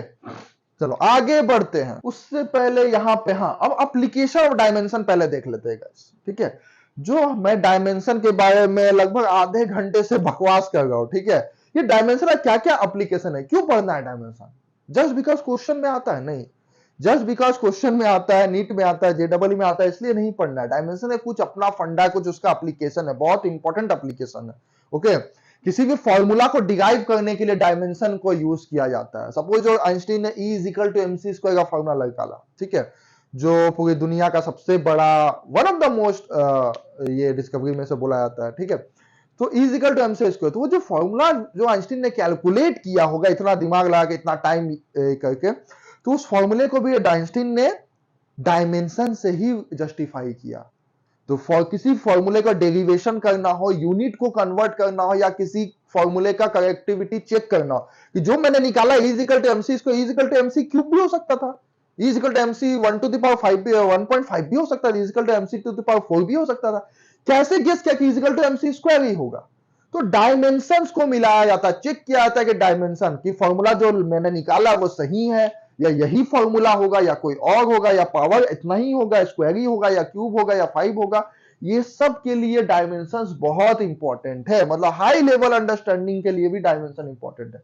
एक तो लो लेवल, एक आध मार्क का क्वेश्चन तो बोर्ड के एग्जाम्स में भी आया था, एक बहुत हाई लेवल के लिए, वहां पे डायमेंशंस बहुत काम करता है। तो सबसे पहला छोटा सा यूज देखते हैं, इसका यूनिट कन्वर्शन में यूज होता है गाइस। तो हमको जस्ट अभी ताजा ताजा क्या पता चला है, that Q is equal to NU, ये क्वांटिटी क्या होता है, ये कांस्टेंट होता है, physical quantity, N is numerical value, U is standard representation of unit. तो इसको हम लोग कांस्टेंट है, इसको मैं लिख सकता हूं N1 U1 equals to N2 U2। तो N2 में क्या लिख सकता है, N2 में ऐसे निकाल सकता हूं that U1 by U2 into N1। So unit को कन्वर्ट करने के लिए भी काम आता है, ठीक है। It is also use to convert the unit. एक छोटा सा एग्जांपल से देख लेते हैं, छोटे से एग्जांपल से इसको समझ लेते हैं। सपोज मेरे पास फोर्स का यूनिट कितना है, 10 न्यूटन मेरे पास फोर्स है। फोर्स कितना है, 10 न्यूटन, या इसको हम बोल सकते हैं 10 केजी मीटर पर सेकंड, इसको 10 KG metre per second, F is equal to mass into acceleration, ऐसे भी बोल सकते हैं फोर्स का यूनिट। अब देखो ये तो न्यूटन था, अलग से नाम था, हमको इसको बेसिक यूनिट्स में मैंने लिख दिया। अब इसका जो ऐसा, सपोज मुझे इसका सीजीएस में, ये क्या है, ये एसआई यूनिट है, दिस इज एसआई में। सपोज यूनिट को कन्वर्ट करना, मुझे सीजीएस में देखना है फोर्स कितना होगा, ऐसे तो सबको पता है, ठीक है, बट मुझे देखना है कैसा होगा। तो यहाँ यूनिट कन्वर्सन के लिए भी डायमेंशन का यूज किया जाता है। तो यहाँ पे N2 क्या हो जाएगा, इस U2 बाई U1 यूनिट हो जाएगा। इसको थोड़ा मैं यहाँ पे लिखने का ट्राई करता हूँ, ठीक है। तो यहाँ पे अगर मैं इसको इस हिसाब से लिखना चाहूँ तो हमको क्या चाहिए, unit 2, second unit. First unit क्या है, केजी मीटर पर सेकंड है। U2 हो जाएगा mega N1 by N2 into U, ऐसे लिख सकते हैं हम। यहाँ अगर हम यहाँ से यूनिट को कन्वर्ट कर सकते हैं, या देखना चाहे कि अगर वैल्यू कितना है, यहाँ से तो हम यूनिट निकाल सकते हैं। और अगर हमको देखना है कि वैल्यू कितना होगा, सीजीएस में अगर फोर्स 10 न्यूटन है तो डाइन में कितना होगा, मतलब क्वांटिटी अगर मुझे देखना है, ओके, मतलब N2 देखना, अगर मुझे N2 क्या बताता है, क्वांटिटी या न्यूमेरिकल वैल्यू, वहां पे कितना होगा, तो मैं यहाँ पे लिख सकता हूँ that is N2 is equal to क्या होगा, U1 by U2 into N1। तो यहाँ पे थोड़ा सा समझते हैं, इसको थोड़ा सा करते हैं। तो यहाँ पे फोर्स दिया हुआ है 10 न्यूटन, फोर्स कितना दिया हुआ है, 10 न्यूटन। न्यूटन क्या होता है, केजी। यहाँ पे मास के लिए लिखेंगे M1 by M2, length L1 by L2, time T1 by T। KG metre दोनों का इसका पावर क्या है, -2 पावर है। यहाँ पे इसका पावर 1 है, इसका पावर 1 है। तो मास यहाँ पे गाइस, यहाँ पे मास कितना में है, यहाँ पे मास केजी में है। इसको हमको कन्वर्ट करना है सीजीएस में, मतलब हमको ग्राम में लेके आना होगा। यहाँ पे लेंथ किस में है, मीटर में है। इसको हमको कन्वर्ट करना है सेंटीमीटर में, पावर इसका भी 1 है। यहाँ पे टाइम किस में है, सेकंड में है। यहाँ भी टाइम सेकंड में है, -2। तो सेकंड तो गया मेगा काम से। अब इसको थोड़ा कन्वर्ट भी कर लेते हैं। 1 केजी को ग्राम में कन्वर्ट करने के लिए मैं लिख सकता हूं दैट इज 1000 ग्राम। नीचे आ गया ग्राम, मीटर 1000 मीटर, सॉरी सेंटीमीटर में कन्वर्ट होगा, सी लगा देता हूं यहाँ पे। 1000 सेंटीमीटर बाय नीचे आ गया सेंटीमीटर। सेकंड तो गया काम से, सेंटीमीटर गया, ग्राम गया, सॉरी 100 सेंटीमीटर, मीटर 1000 है तो किलोमीटर हो जाएगा, 100 सेंटीमीटर, ओके। हाँ, सो 1000 यहाँ पे 10 टू द पावर 3, यहाँ पे 10 टू द पावर 2, मतलब ये आ गया, यहाँ पे ऑलरेडी 10 था, यहाँ पे फोर्स ऑलरेडी मेरे पास 10 था। N1 कितना था, 10। इसको यहाँ पे लिखता हूं, N1 मैंने नहीं लिखा था। N2 N1 का वैल्यू यहाँ पे 10 था। तो यहाँ पे गाइस मेरे पास आएगा 10 इंटू 10 टू द पावर 5, और सीजीएस में यूनिट होता है डाई। तो यहां से देखो हमने यूनिट को कन्वर्ट कर लिया, देखा कि अगर एसआई में 10 है तो 10 न्यूटन है, तो सीजीएस में कितना होगा। सो ये यूनिट कन्वर्सन के लिए भी डायमेंशंस का यूज किया जाता है, ठीक है। It is also use to convert the unit. चलो एक क्वेश्चन करके थोड़ा समझते हैं इसको। ये क्वेश्चन नीट 2011 का है, बहुत ज्यादा पुराना भी क्वेश्चन नहीं है। यूनिट कन्वर्सन के ऊपर कैसा क्वेश्चन देता है नीट, इसको समझते हैं, डील करते हैं। तो अभी जो हमने फंडा देखा अबाउट यूनिट कन्वर्सन, वहां पे थोड़ा डील करते हैं। So the density of a material in CGS system of unit is 4 ग्राम पर सेंटीमीटर क्यूब। कोई दिया हुआ डेंसिटी किसी मटेरियल का किसी सीजीएस सिस्टम में 4 ग्राम पर सेंटीमीटर क्यूब, ऐसे यूनिट में दिया हुआ है। Now in a system of units, अब इसको ऐसा सिस्टम में करो। देखो यहाँ पे आपको नहीं बोला एफपीएस में करो, सीजीएस में करो, एसआई में करो, यहाँ पे खुद का एक सिस्टम दे दिया, तुम इसी में कन्वर्ट करो। ये जो मैं सिस्टम दे रहा हूं, in a system of units in which unit of length is 10 centimetre, जहां पे लेंथ का यूनिट 10 सेंटीमीटर है, and unit of mass is 100 gram. अब उस यूनिट में वैल्यू कितना होगा डेंसिटी का। अगर इस यूनिट में डेंसिटी का वैल्यू 4 ग्राम पर सेंटीमीटर क्यूब है, तो उस यूनिट में कितना होगा। ओके, सो यहां पे मैं लिख लेता हूं एक फॉर्मूला। यहां पे अभी जो हमने देखा सेम फॉर्मूला लगाता हूं। क्या था मेरे पास formula, N1U1 equals to N2U2। तो इसमें N1 का वैल्यू क्या था, N1 का वैल्यू 4 है, U1 का वैल्यू क्या, ग्राम पर सेंटीमीटर क्यूब। यहाँ पे N2 मुझे कैलकुलेट करना है। U2 का वैल्यू, U2 यहाँ पे किसमें बोला है, U2 मतलब ऊपर ग्राम, ग्राम किसमें होगा, 100 ग्राम। ऐसा यूनिट में कन्वर्ट करना है। ये जो 100 ग्राम आएगा, और लेंथ जिसका 10 सेंटीमीटर का क्यूब है, यहाँ पे क्यूब लगाते हैं तो 10 सेंटीमीटर का क्यूब। देख लेते हैं कितना आएगा, 4 यहाँ पे आ गया ग्राम बाय सेंटीमीटर क्यूब। यहाँ पे N2 100 ग्राम, नीचे आएगा 10 का क्यूब हो जाएगा, तो 10 इंटू 10 इंटू 10 3 बार लिख देता हूं, इंटू सेंटीमीटर क्यूब, थोड़ा देखने में अच्छा लगेगा। ठीक है, यहां तक क्लियर है guys, any doubt, any query. यहां तक देखो कंसेप्ट कैसे यूज हुआ, वहां पे सेम फॉर्मूला यूज हुआ, यूनिट कन्वर्सन के लिए काम आ रहा है यहाँ पे। तो एज आई कैन सी, ग्राम ग्राम गया, ग्राम ग्राम गया, सेंटीमीटर क्यूब ये सब गया। क्या होगा यहाँ पे N2 का वैल्यू, तो ये दोनों भी गया, यहां बच गया 10, ये 10 आके इससे मल्टीप्लाई हो जाएगा, N2 का वैल्यू हो जाएगा 40। So N2 will be 40। यहाँ पे ऑप्शन कहां गया, yes option B is right answer from my side. NEET 2012 का देखो, बहुत इसको चैप्टर से बहुत लेंदी क्वेश्चन नहीं है, सारे क्वेश्चन ऐसे हैं जो 2-3 लाइन में सॉल्व होता है अगर इफ यू प्रैक्टिस। सो एक दो क्वेश्चन अगर आप इस चैप्टर को 2-3 दिन 4 दिन टाइम देकर अच्छे से प्रैक्टिस कर लो तो सपोज मान लो यहां से 4 से 8 मार्क्स आपका कंफर्म हो जाता है। एक क्वेश्चन तो आएगा, ठीक है, 2 भी आ सकता है, तो 4 to 8 मार्क्स यहाँ पे नीट में आप कंफर्म कर सकते हो अपना अगर इस चैप्टर को अच्छे से कमांड कर लो। बट इतने से नहीं होगा, ठीक है, सिर्फ मेरे पढ़ाने से नहीं होगा, आपको भी पढ़ना होगा। सिर्फ देख कर लोग नहीं सीख सकते। सपोज गाइस हमारे घर में कोई इलेक्ट्रिशियन, सपोज हमारे घर में फ्रिज खराब हो गया या वॉशिंग मशीन खराब है, घर में एक इलेक्ट्रिशियन आता है या प्लम्बर पाइप से पानी लीक कर रहा, प्लम्बर आता है, जब वो ठीक कर रहा होता है हम बहुत ध्यान से देख रहे होते हैं क्या कर रहा है, ठीक है, सब घर के लोग वही देख रहे होते हैं, हम भी जनरली हम जैसे लोग देख रहे होते हैं, ठीक है, तो हमको देख के लगता है ये तो बड़ा आसान है, इजी है, तो मैं भी कर सकता हूँ। सपोज फ्रिज खराब हो गया, वो आया खोला ऐसे ऐसे किया वो ठीक हो गया चलने लगा, ये तो इजी था, ये तो कोई भी कर सकता है, मैं भी कर सकता हूँ, ऐसा लगता है देख के। लेकिन अगर कभी सच में खराब हो जाए, खुद आप उसको ठीक करने जाओ ना, तो 1000 प्रॉब्लम आ जाएगा आपका माइंड में, 1000 प्रॉब्लम आएगा आपके सामने, तब आपसे नहीं होगा। तो सिर्फ देखकर आप नहीं सीख सकते। आप कब सीख सकते हो? जब उसको आप खुद से 10 बार करो। अब खुद से जब आप उसको 10 बार बना लोगे, वो इलेक्ट्रिशियन क्यों कर पाया, टेक्नीशियन क्यों कर पाया? क्योंकि वो दिन में 100 बार वही काम करता है, 10 बार एटलीस्ट वही करता है। खुद से जब आप वो काम करोगे तब आप सीख जाओगे। ओके, तो खुद से प्रैक्टिस करना, खुद का प्रैक्टिस ज्यादा इंपॉर्टेंट होता है ना कि देखने से। आप देख रहे हो यहाँ पे 10 क्वेश्चन मैंने 20 क्वेश्चन करा दिया, आपको लगेगा आप सीख गए, यूनिट डायमेंशन सीख गए, फिजिक्स सीख गए, नीट निकल गया, ऐसा नहीं है। हम भी जब बाइक स्कूटी कार सर्विसिंग करवाने के लिए जाते हैं, हम लोग खड़े रहते हैं सामने, देखते हैं मैकेनिक क्या कर रहा है, ओ अच्छा ऐसे ऐसे किया, ऐसे इंजन ऑयल चेंज कर दिया, ये तो आसान है, बड़ा आसान काम है, कुछ भी नहीं है, तो मैं घर में ही कर लूंगा, ऐसा लगता है, सबको लगता है, ठीक है। पर जब खुद करने जाओ ना इसे, तब नहीं होगा। तो वैसे अभी आपको देख के लगेगा कि ये क्वेश्चन तो बहुत इजी है, लेकिन जब यही क्वेश्चन आप खुद बनाओगे तो नहीं बनेगा। उसके लिए क्या करना है, ये प्रॉब्लम सारे स्टूडेंट्स के साथ आता है गाइस। उसके लिए क्या करना है, सिंपल मंत्र है, खुद से इसको 2-3 बार बनाओ।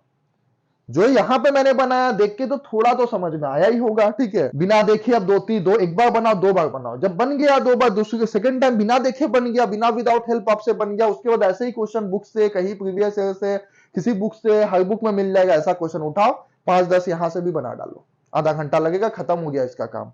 अब इसके बाद आपके एग्जाम में इस टाइप का कोई भी क्वेश्चन आएगा, आई कैन गारंटी आपसे मिस नहीं होगा ऐसा क्वेश्चन। ओके, यस, चलो थोड़ा आगे बढ़ते, लेट्स मूव फर्दर। सेकेंड जो एप्लीकेशन है डायमेंशन का, that is deriving any result, किसी भी रिजल्ट को डिराइव करने के लिए इसका यूज करते हैं। तो गाइस वेरी फेमस मैं इक्वेशन लेता हूं यहां पे एक, ठीक है, very famous equation that is E is equal to mc square. अब देखो इस इक्वेशन को जब आइंस्टीन ने डिराइव किया होगा, सो डेफिनेटली, मैं तो नहीं था उस टाइम, बट डेफिनेटली आइंस्टीन ने डायमेंशन का यूज किया होगा चेक करने के लिए whether this equation is correct और नॉट, या यही इक्वेशन आएगा। आइंस्टीन ने भी ये जरूर किया होगा, ठीक है, डायरेक्टली ऐसा नहीं लिख दिया एक दिन रात को सपना E is equal to mc square. बहुत कैलकुलेशन करने के बाद साथ में उसने डायमेंशन भी चेक किया होगा दोनों का। सो गाइस मैं यहाँ पे एक ये ले लेता हूं, ठीक है, एक ले लेता हूं that is mass is directly proportional to, suppose energy का पावर A होगा, फोर्स का पावर B होगा, सपोज वेलोसिटी का पावर C होगा, ऐसे मैं लिख सकता हूं। Okay, can I write like this? तो यूनिट्स देखते हैं इसका क्या क्या होगा, डायमेंशन अगर लिख लो तो मास का क्या हो जाएगा, मास का तो सिर्फ m लिखेंगे हम लोग, इक्वल यहां पे लगा देता हूं इक्वल करने के लिए। एनर्जी का डायमेंशन, देखो कुछ छोटे छोटे चीजों का आपको डायमेंशन याद होना चाहिए, ठीक है, जैसे फोर्स, एनर्जी, ये सब। फोर्स का तो मैं बोलूंगा अगर फोर्स का डायमेंशन आपको याद नहीं है तो नीट का एग्जाम देने मत ही जाओ, ठीक है, मत जाओ, क्योंकि हर एक दूसरे क्वेश्चन में फोर्स का डायमेंशन लग जाता है, काम आ जाता है, ऐसा डायमेंशन है फोर्स का, ठीक है, हर जगह काम आया, किसी ना किसी इक्वेशन में फोर्स का डायमेंशन काम आ जाता है। तो फोर्स का डायमेंशन अगर आपको याद नहीं है, कुछ कुछ छोटे चीजों का डायमेंशन, जैसे फोर्स हो गया, एनर्जी हो गया, मोमेंटम हो गया, ये ब्ला ब्ला ब्ला, बड़े बड़े तो आप कैलकुलेट कर लोगे, बट छोटे छोटे कुछ का आपको पता होना चाहिए, क्योंकि अगर कोई भी डायमेंशन आपको कैलकुलेट करने देगा तो 90% चांस है वहां पे फोर्स का डायमेंशन यूज होगा, ठीक है। तो फोर्स का, एनर्जी का, छोटे छोटे चीज का डायमेंशन पता करके जाओ। एनर्जी का होता है ml square T to the power -2, power क्या है A। अब देखो पावर कैलकुलेट करना है, E is equal to mc square, C का m का पावर 1 है, E का पावर यहाँ पे क्या है 1 है, m का पावर 1 है, C का पावर 2 है। ये आइंस्टीन ने कैसे गेस किया, उसने भी डायमेंशन चेक किया, हो सकता था E स्क्वायर हो, E is equal to m cube C square भी हो सकता था, ये इक्वेशन कुछ भी हो सकता था ना, बट यही E is equal to mc square ही आया। ठीक है, तो यहाँ पे फोर्स का यूनिट में लिख लेता हूं, फोर्स का होता है mlt टू द पावर -2। इसका पावर क्या है, b है। c का क्या है, c is v is the velocity, मतलब डिस्टेंस पर unit, lt to the power per unit time. इसका पावर क्या है, c है। इसको भी मैं लिख लेता हूं, मास है तो सिर्फ मास का पावर 1 है, यहाँ पे लेंथ का पावर 0 है, टाइम भी 0 है। यहाँ पे देखो क्या है, मास। अब थोड़ा सा कैलकुलेट कर लेते हैं, यहाँ पे m का पावर a आएगा, यहाँ से m का पावर आएगा b, यहाँ से m का पावर आएगा, m तो यहाँ पे है ही नहीं, 0 है। सो यहाँ पे m का पावर 1 आ गया, a प्लस बी। क्या हम ऐसा लिख सकते हैं, can I write like this? थोड़ा अच्छे से लिखता हूं, यहाँ पे m का पावर आ गया, ब्रैकेट में लिख देता हूं a प्लस बी। अब देखो l का क्या होगा, 2 है, a से मल्टीप्लाई होगा तो l का पावर आ जाएगा यहाँ पे 2a, l का पावर यहाँ पे b से मल्टीप्लाई होगा तो प्लस 2b, देखो बीच में कुछ नहीं है तो प्लस 2b, l का पावर यहाँ से c से मल्टीप्लाई होगा तो प्लस c। ये मिल गया हमको l का पावर, ठीक है। t का देख लेते हैं, -2a, 2 माइनस 2a से मल्टीप्लाई हुआ t, यहाँ पे 2 मल्टीप्लाई हुआ, यहाँ पे ओनली b होगा, lb नॉट 2b, ओके। सो -2 से यहाँ पे मल्टीप्लाई हुआ t, माइनस 2a, यहाँ से -2b, -2a माइनस 2b, और यहाँ पे t का -c। तो ये 3 इक्वेशन मुझे मिली। Is it okay? ये 3 इक्वेशन मुझे मिल गया, क्लियर। अब देखो दोनों साइड को हम क्या कर सकते हैं, दोनों साइड को हम कंपेयर कर लेते हैं, ठीक है। तो यहाँ पे देखो ये m का पावर क्या है, a प्लस बी, यहाँ तो यहाँ से मैं एक इक्वेशन हमको मिल जाएगा, that a plus B equals to 1। l का पावर क्या है, यहाँ पे 0, तो मैं लिख सकता हूँ that 2a plus B plus C equals to 0। t का पावर यहाँ पे क्या है, ये वाला पावर क्या हो जाएगा, 0 हो जाएगा, तो यहाँ से मैं लिख सकता हूँ -2a minus 2b minus C is equal to 0। ये दोनों कैलकुलेट कर ले तो देखते हैं क्या आता है। ये तो -2a माइनस सी प्लस सी गया, -2b प्लस b, मतलब यहां पे आ जाएगा -b इक्वल्स टू 0, और we can say that b equals to 0। अगर b का वैल्यू मैं यहां पे पुट कर दूं तो a का वैल्यू हमको क्या मिल जाएगा, a का वैल्यू मिल गया 1, b का वैल्यू मिल गया 0, और c का वैल्यू मैं यहां से निकाल सकता हूं 2 प्लस 0, सी का वैल्यू क्या होगा, -2, तो सी का वैल्यू हमको मिल गया minus. Is it okay? C का वैल्यू हमको मिल गया -2। तो यहाँ पे m का था, m यहाँ पे इक्वल करने के लिए मैं कांस्टेंट दे देता हूं k e f v। e का पावर क्या था, a, तो e का पावर मुझे मिल गया 1, f का पावर, b का पावर क्या था, b 0, b c का पावर क्या था -2। तो मैं ऐसे ये इक्वेशन मिल जाएगा कि का वैल्यू मैं 1 मान लो तो हमको क्या मिल जाएगा, E is equal to, F तो गी को गया, E by V square, v के जगह पे मैं c भी लिख सकता हूं तो हमको क्या मिल जाएगा, E is equal to M V square, या मैं लिख सकता हूं E is equal to M. So in this way equation को डिराइव करने के लिए, किसी रिजल्ट को डिराइव करने के लिए, रिजल्ट को चेक करने के लिए भी इसका यूज होता है, डायमेंशन का वास्ट यूज होता है। Okay, hope this is clear. Any doubt, any query? हम देखो आइंस्टीन को इसको निकालने में इतने साल लगे थे, मुझे तो 5-10 मिनट लग ही सकता है, ठीक है। चलो आगे बढ़ते हैं। अब यहां से देखो एक क्वेश्चन करते हैं, ये क्वेश्चन कैसे सॉल्व होगा इसी फंडे के ऊपर डिपेंड करके। अब इस क्वेश्चन में देखो बोला क्या, ये क्वेश्चन है 2015, यस 2015 एआईपीएमटी का क्वेश्चन है। देखो यहाँ पे इस फंडे का कैसे यूज करते हैं इस क्वेश्चंस में, नीट में देखो इस फंडे के ऊपर नीट ने क्वेश्चन दिया था 2015 में, बहुत साल पहले की भी बात नहीं है। सो हर फंडे के ऊपर मैं एक एक क्वेश्चन लेके आया हूं, क्योंकि अगर वो फंडा क्लियर है, एक क्वेश्चन एटलीस्ट क्लियर है, तो उसके बाद दो चार अगर आप खुद से प्रैक्टिस कर लेते हो तो उस फंडे से जो भी क्वेश्चन आता है वहां से आप सॉल्व कर सकते हो, you can get the answer. Okay, तो इफ एनर्जी को बोला है E है, वेलोसिटी अगर V है, टाइम अगर T है, are chosen as the fundamental quantities, the dimension formula of surface tension will be. Surface tension का डायमेंशन फॉर्मूला क्या होगा, किसके टर्म्स में, E, V और T के टर्म्स में। तो सबसे पहले सरफेस टेंशन का डायमेंशन देख लेते हैं। सरफेस टेंशन होता है, सिग्मा से डिनोट करते हैं। सरफेस टेंशन होता है फोर्स पर यूनिट लेंथ, ऐसे लिख सकता हूं। फोर्स का होता है that is mlt to the power -2, ये हो गया फोर्स का। लेंथ का लिए भी L हो गया, तो एक L तो गया, L मेगा गया, तो मुझे क्या मिल गया, यहां से मुझे मिल गया, या गया L गया, तो मुझे मिल गया mt to the power -2। So basically अब देखो, जब इसके पहले in the beginning of class मैंने क्या बताया था, in the starting of class क्या बताया था, कोई भी फॉर्मूला यूज करो, उस फिजिकल क्वांटिटी का डायमेंशन ऑलवेज सेम होगा। अब कोई भी शेप हो, मैंने सर्कल रेक्टेंगल बना के भी बताया, फोर्स का कितने सारे फॉर्मूलाज है। मतलब ये जो सरफेस टेंशन है ये आप किससे भी इस फॉर्मूले फोर्स पर यूनिट लेंथ से कैलकुलेट करो या एनर्जी वेलोसिटी टाइम के टर्म में कैलकुलेट करो, डायमेंशन इतना ही आना चाहिए, इतना ही आएगा। ये मैंने स्टार्टिंग में देखो, उसका यूज अभी होगा, ठीक है। सो ये जो डायमेंशन इतना ही आएगा, अब इसको इसके टर्म में भी लिखो। तो पहले यहाँ पे मैं लिख लेता हूँ एनर्जी का डायमेंशन। यहाँ पे क्या होगा, एनर्जी होता है M L square T to the power -2।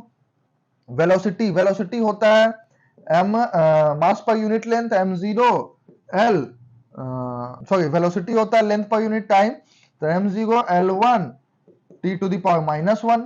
ये हो गया, मुझे वेलोसिटी मिल गया। और टाइम का डायमेंशन होता है सिंपली t, ठीक है। तो ये सबका मैं डायमेंशन लिख लेता हूं। अब देखो इन तीनों को मिला के ऐसा फॉर्मूला बनाना है कि ये सरफेस टेंशन बन जाए। कैसे बनेगा, मतलब इन तीनों को मिला के हमको सरफेस टेंशन को एक्सप्लेन करना, मतलब तीनों को मिला के कुछ ऐसा बनाना है कि dimension m t to the power -2 आना चाहिए। तो देखो ऊपर में m है, मतलब यहां पे देखो किसमें m है, इस दोनों में तो m नहीं है। इसको मैं इरेज भी कर देता हूं ताकि ज्यादा समझ में आए, ठीक है। तो देखो यहाँ पे ओनली इसमें m है, मतलब e को हमको ऊपर रखना होगा, तो मैं e को ऊपर रखा, ठीक है। हमको मिल गया m, तो e का डायमेंशन यहाँ पे हमको मिल गया m l square T to the power -2। हमको इसको काट कूट के m T to the power l को हमको काटना होगा l स्क्वायर। तो यहाँ पे किसमें l है, इसमें यहाँ पे v, इसमें l है। तो हमको नीचे में v स्क्वायर अगर मैं कर दूं तो v स्क्वायर करने से देखो नीचे में क्या आ जाएगा, l square T to the power -2, कुछ ऐसा आ जाएगा। तो l स्क्वायर गया, टी टू द पावर -2 गया। तो यहाँ पे देखो l स्क्वायर भी गया, टी टू द पावर -2 बच गया, क्या सिर्फ m। और हमको क्या चाहिए, टी टू द पावर -2, मतलब नीचे t का स्क्वायर कर देते हैं। नीचे क्या करते हैं, t का square, something like that. e by v square, अगर मैं नीचे t का स्क्वायर कर दूं तो यहाँ आ गया t को स्क्वायर। अब देखो काट कूट के जो डायमेंशन मिला m t to the power -2, ये डायमेंशन सेम है इसका।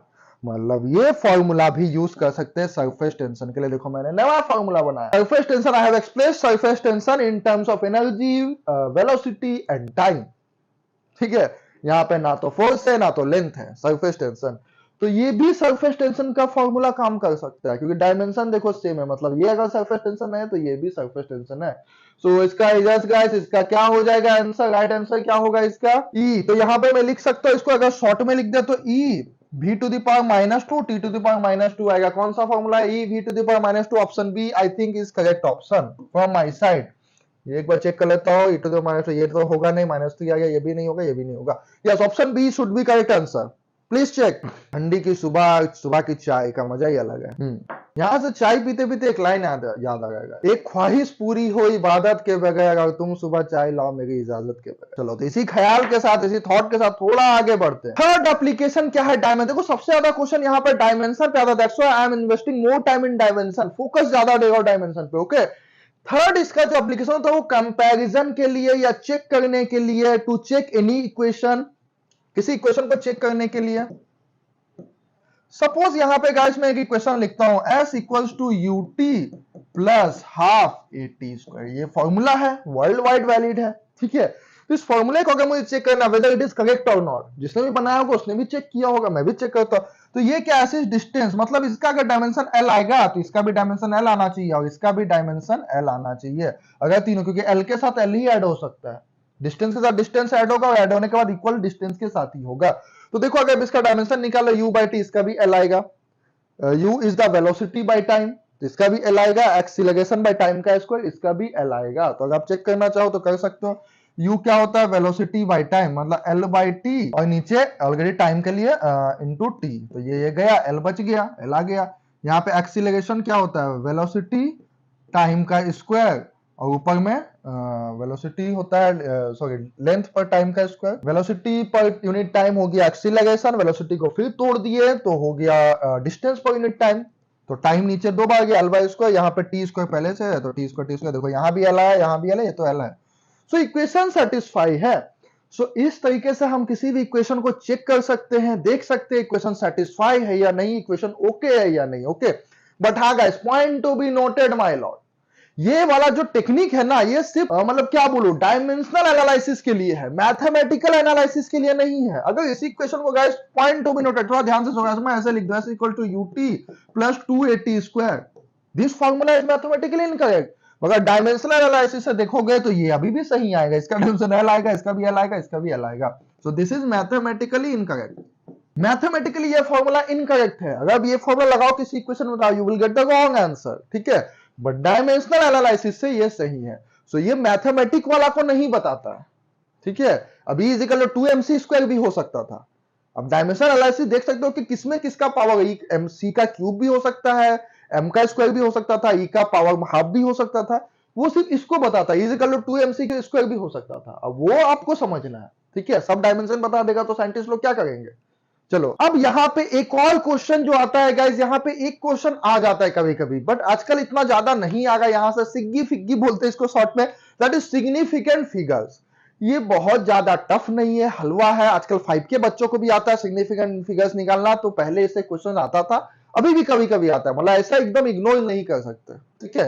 डोंट इवन फुल्ली इग्नोर नहीं कर सकते, क्वेश्चन इससे आता है, एक क्वेश्चन आ जाता है, ठीक है। अगर क्वेश्चन आया तो क्या करना है वहां पे समझते हैं। तो गाइस यहाँ पे for example I have written a figure, मैंने यहाँ पे कोई फिगर लिख के लाया हूं। So guys zeros before non zero, देखो ये दोनों क्या है, ये 3 4 नन जीरो है। आफ्टर डेसिमल पॉइंट तो zeros after decimal point, but before non zeros, ये वाला जो जीरोस है बिफोर नन जीरो डीज, तो जीरोस आर नॉट सिग्निफिकेंट। तो ये जो जीरोस होगा after decimal and before non zero, ये सिग्निफिकेंट नहीं होगा, दीज आर नॉट सिग्निफिकेंट, ठीक है, not significant. All non zero digits, कोई भी डिजिट है अगर वो नन जीरो है, 5 हो 6 हो 9 हो 12 हो 5 लाख हो व्हाटएवर, वो सिग्निफिकेंट होगा। All non zero digits are significant. Zeros after non zero digit मतलब 34, ये नन जीरो, इसके बाद जितना भी जीरो लगा लो वो सारा सिग्निफिकेंट होगा। क्यों सिग्निफिकेंट होगा, जितना जीरो बढ़ता है नन जीरो। मान लो पहले अगर जीरो लगा देते हैं, एक छोटा सा एग्जांपल से दिखाता हूं, ठीक है। मान लो अगर मैं आपको बोलूं आपके पास जीरो 10 रुपीस है, पहले जीरो है, क्या होगा 10 रुपीस ही आपके पास। मैं अगर बोलो देखो बाद में जीरो का वैल्यू 10 रुपीस, एक जीरो बाद में लगा दो तो अब देखो सिग्निफिकेंट, अब 100 रुपीस हो गया। खुशी चेहरे में चमक बढ़ गई है, ठीक है। एक जीरो आग लगा दो 1000 रुपीस हो गया, चमक बढ़ते जा गई है चेहरे में, जितने पैसे बढ़ गए। सो नन जीरो के बाद, लेकिन अगर पहले 1 हटा के जीरो कर दे तो 0 रुपीस बन जाएगा। तो नन जीरो के बाद जितना जीरो, अब 1 लाख लगा दो तो और खुशी होगी चेहरे में, ठीक है। The amount credited in your account, जब ये वाला मैसेज आता है बहुत खुशी होती है। तो यहाँ पे नन जीरो, बाद में कितना ज्यादा जीरो है उससे बहुत सुकून मिलता है दिल को, हाँ बाद में इतना डिजिट है। सो नन जीरो पहला, लेकिन नन जीरो होना चाहिए। अब पहला ही जीरो हो गया है, पहला 0 पॉइंट समथिंग जीरो जीरो हो गया तो कहानी खत्म, ठीक है। सपोज इसी को मैं ऐसे लिख दू 0.100 को 0 रुपीस, तो अब क्या ये 1000 रुपीस है, नहीं है।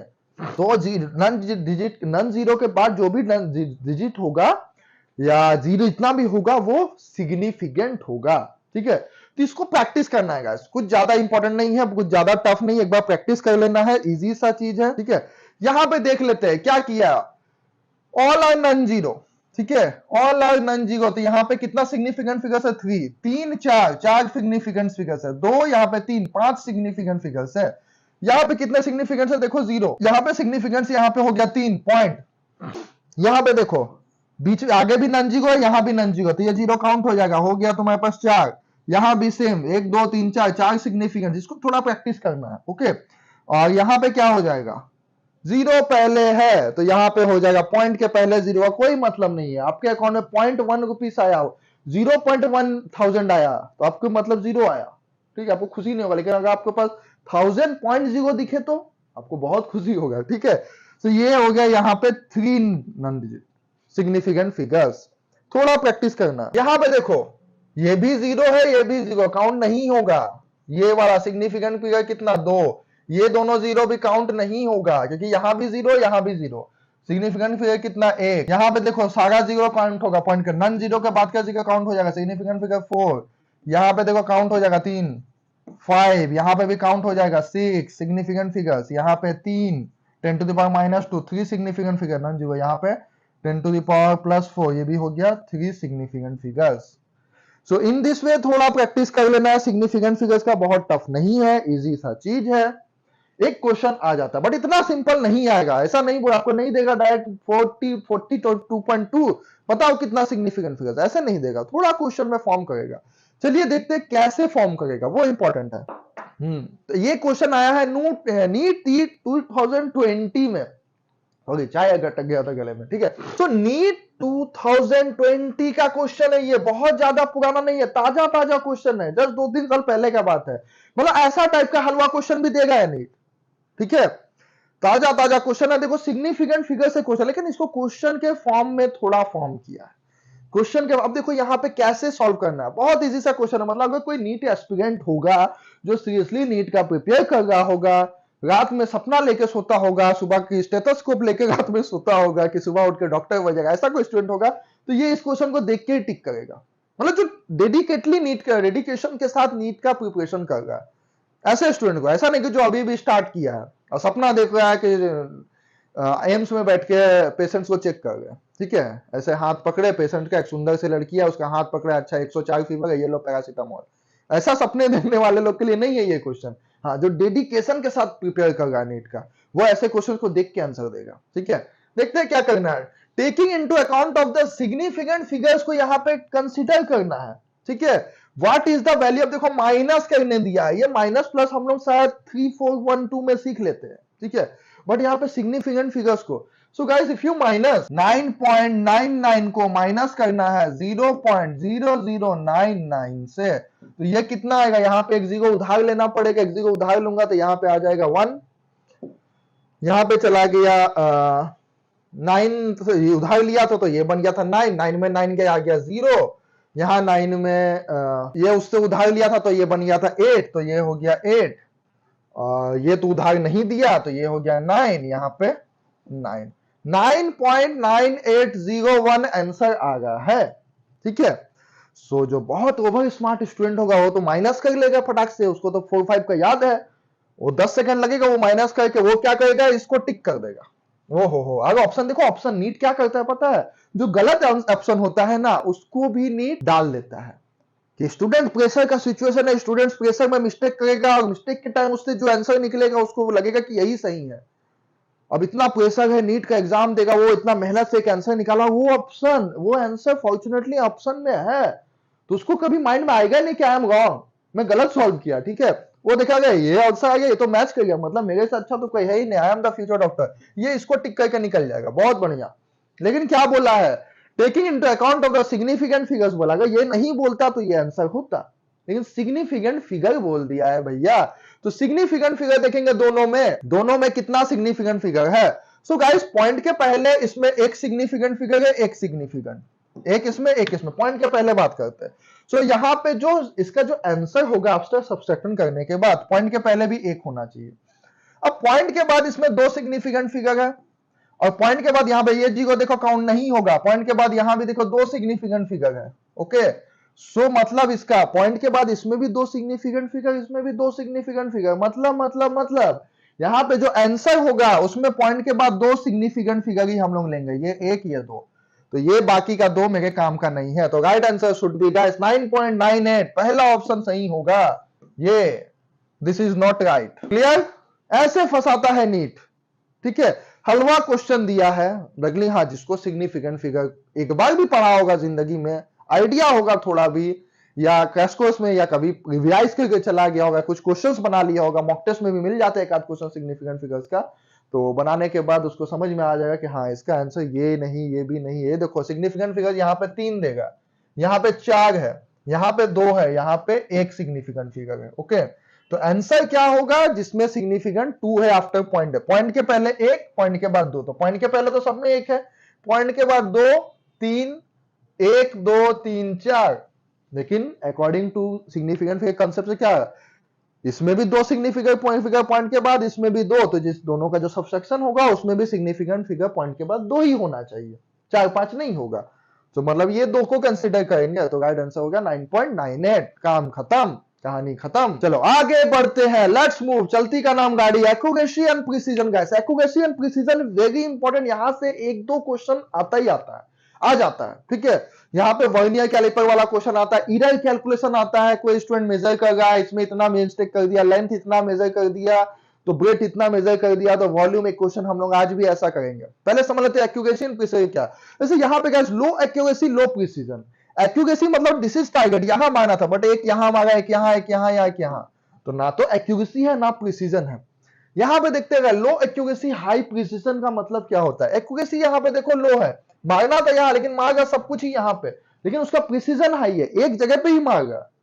भले एक्यूरेसी नहीं है, लो है, बट प्रिसीजन हाई है। हाई एक्यूरेसी लो प्रिसीजन। अब देखो एक्यूरेसी हाई है, सब पॉइंट के आसपास ही मांगा, लेकिन एक जगह पे नहीं है कि यहाँ है, यहाँ है, यहाँ है, यहाँ, बट पॉइंट के आसपास ही है। हाई एक्यूरेसी लो एक्यूरेसी, हाई एक्यूरेसी ज्यादा है बट प्रिसीजन कम है। अब यहाँ पे देखो हाई एक्यूरेसी हाई प्रिसीजन, सारा पॉइंट्स बुलेट मारा है, एक्यूरेट एकदम इसी पॉइंट पे, और प्रिसीजन भी है, सारा एक जगह ही गया, एक भी बाहर नहीं निकला। तो यहां से फंडा आप समझ सकते हो एक्यूरेसी एंड प्रिसीजन का। थोड़ा और डिटेल्स में जाते हैं यहाँ पे। So accuracy, it is the extent to which the reported measurement या appropriate the approaches the value, true value. Accuracy किसे बोलेंगे? ये मेजरमेंट मतलब कितना क्लोज अप्रोच कर रहा है ट्रू वैल्यू के। सपोज कोई रिजल्ट हम लोग कैलकुलेट करते हैं उसका वैल्यू, लेकिन जब हम लोग प्रैक्टिकली उसको मेजर करते हैं, कैलकुलेट करते हैं, तो वो थोड़ा थ्योरेटिकल वैल्यू से अलग आता है। ठीक है, suppose if I want to calculate the gravitation constant का वैल्यू, ठीक है, थ्योरेटिकली हमको पता है इतना इतना इतना होता है, ठीक है, बट अगर हम उसको फॉर्मूला लगा के ऐसे हम प्रैक्टिकली कैलकुलेट करने जाए, ठीक है, तो वो थोड़ा अलग आ जाता है। क्यों अलग आता है? क्योंकि वहां पे एक्यूरेसी प्रिसीजन थोड़ा होता है, ह्यूमन ईगर होता है, आपको मेजर करने में, जैसे वर्नियर कैलिपर, ठीक है, जब हम उसको मेजर करते हैं तो थोड़ा ईगर आएगा ही आएगा, मेजर करने में थोड़ा ह्यूमन ईगर आएगा। जो मशीन हम यूज कर रहे, जो इंस्ट्रूमेंट हम यूज कर रहे, उसमें थोड़ा ईगर होता है। तो बहुत सारे ईगर होने के बाद थ्योरेटिकली वैल्यू इतना आना चाहिए, ठीक है, थ्योरेटिकली वैल्यू इतना आना चाहिए। जब हम प्रैक्टिकली करते हैं तो वैल्यू उतना नहीं आता, उससे थोड़ा सा स्लाइट चेंज आता है, डिफर आता है। वो इसलिए होता है क्योंकि ह्यूमन ईगर, इंस्ट्रूमेंट ईगर, बहुत सारे eager, calculative eager, round figure eager, और अभी जो हमने देखा सिग्निफिकेंट फिगर वाला भी ईगर आ जाता है। तो बहुत सारे ईगर कैलकुलेट होने के बाद सेम वैल्यू नहीं आता है। सो दैट्स व्हाई यहाँ पे एक्यूरेसी एंड प्रिसीजन का कंसेप्ट आया है कि कितना एक्यूरेट हम जा सकते हैं। सो किसी भी टारगेट या ट्रू वैल्यू के हम जितना क्लोज जाएंगे उतना अप्रोच होगा। जितना हम क्लोज जाएंगे किसी भी टारगेट का या ट्रू वैल्यू के, उसको बोलेंगे हम एक्यूरेट। जैसे अगर जी का बात कर ले 1.67 इंटू 10⁻⁻11 न्यूटन मीटर का जो भी है 11, ओके, ये वैल्यू है। तो अगर हम इसको कैलकुलेट करने जाए तो कितना क्लोज जा सकते हैं? किसी ने कैलकुलेट किया उसका 1.61, वेरी क्लोज। किसी और ने कैलकुलेट किया 1.62 आया। मतलब जितना ज्यादा हम क्लोज जाएंगे ट्रू वैल्यू के उतना मैं एक्यूरेट हूं, ठीक है। कोई कैलकुलेट करता है उसका आ गया 1.31, मतलब वो एक्यूरेट नहीं है, एक्यूरेसी बहुत लो है उसका। It depends on the number of significant figure के ऊपर डिपेंड करता है। Larger the significant figure higher the accuracy. तो किसी डिजिट में जितना significant, that's why significant figure is this much important. जितना ज्यादा सिग्निफिकेंट फिगर होगा उतना एक्यूरेसी के चांसेस ज्यादा है। सिग्निफिकेंट फिगर एक ही होगा। सपोज आप कैलकुलेट कर रहे हो, आप मल्टीप्लाई कर रहे हो 9.8 को मल्टीप्लाई कर रहे हो 2.1 से, एक्यूरेसी कम आएगा। लेकिन वहीं आप अगर मल्टीप्लाई करते हो 9.821 को 2 एक्चुअल से 132 से, तो देखना यहाँ पे एक्यूरेसी थोड़ा ज्यादा आएगा। जितना ज्यादा यहाँ पे 3-4 सिग्निफिकेंट फिगर, यहाँ पे 2-2 सिग्निफिकेंट फिगर, तो एक्यूरेट वैल्यू देगा। Okay, larger significant higher the accuracy.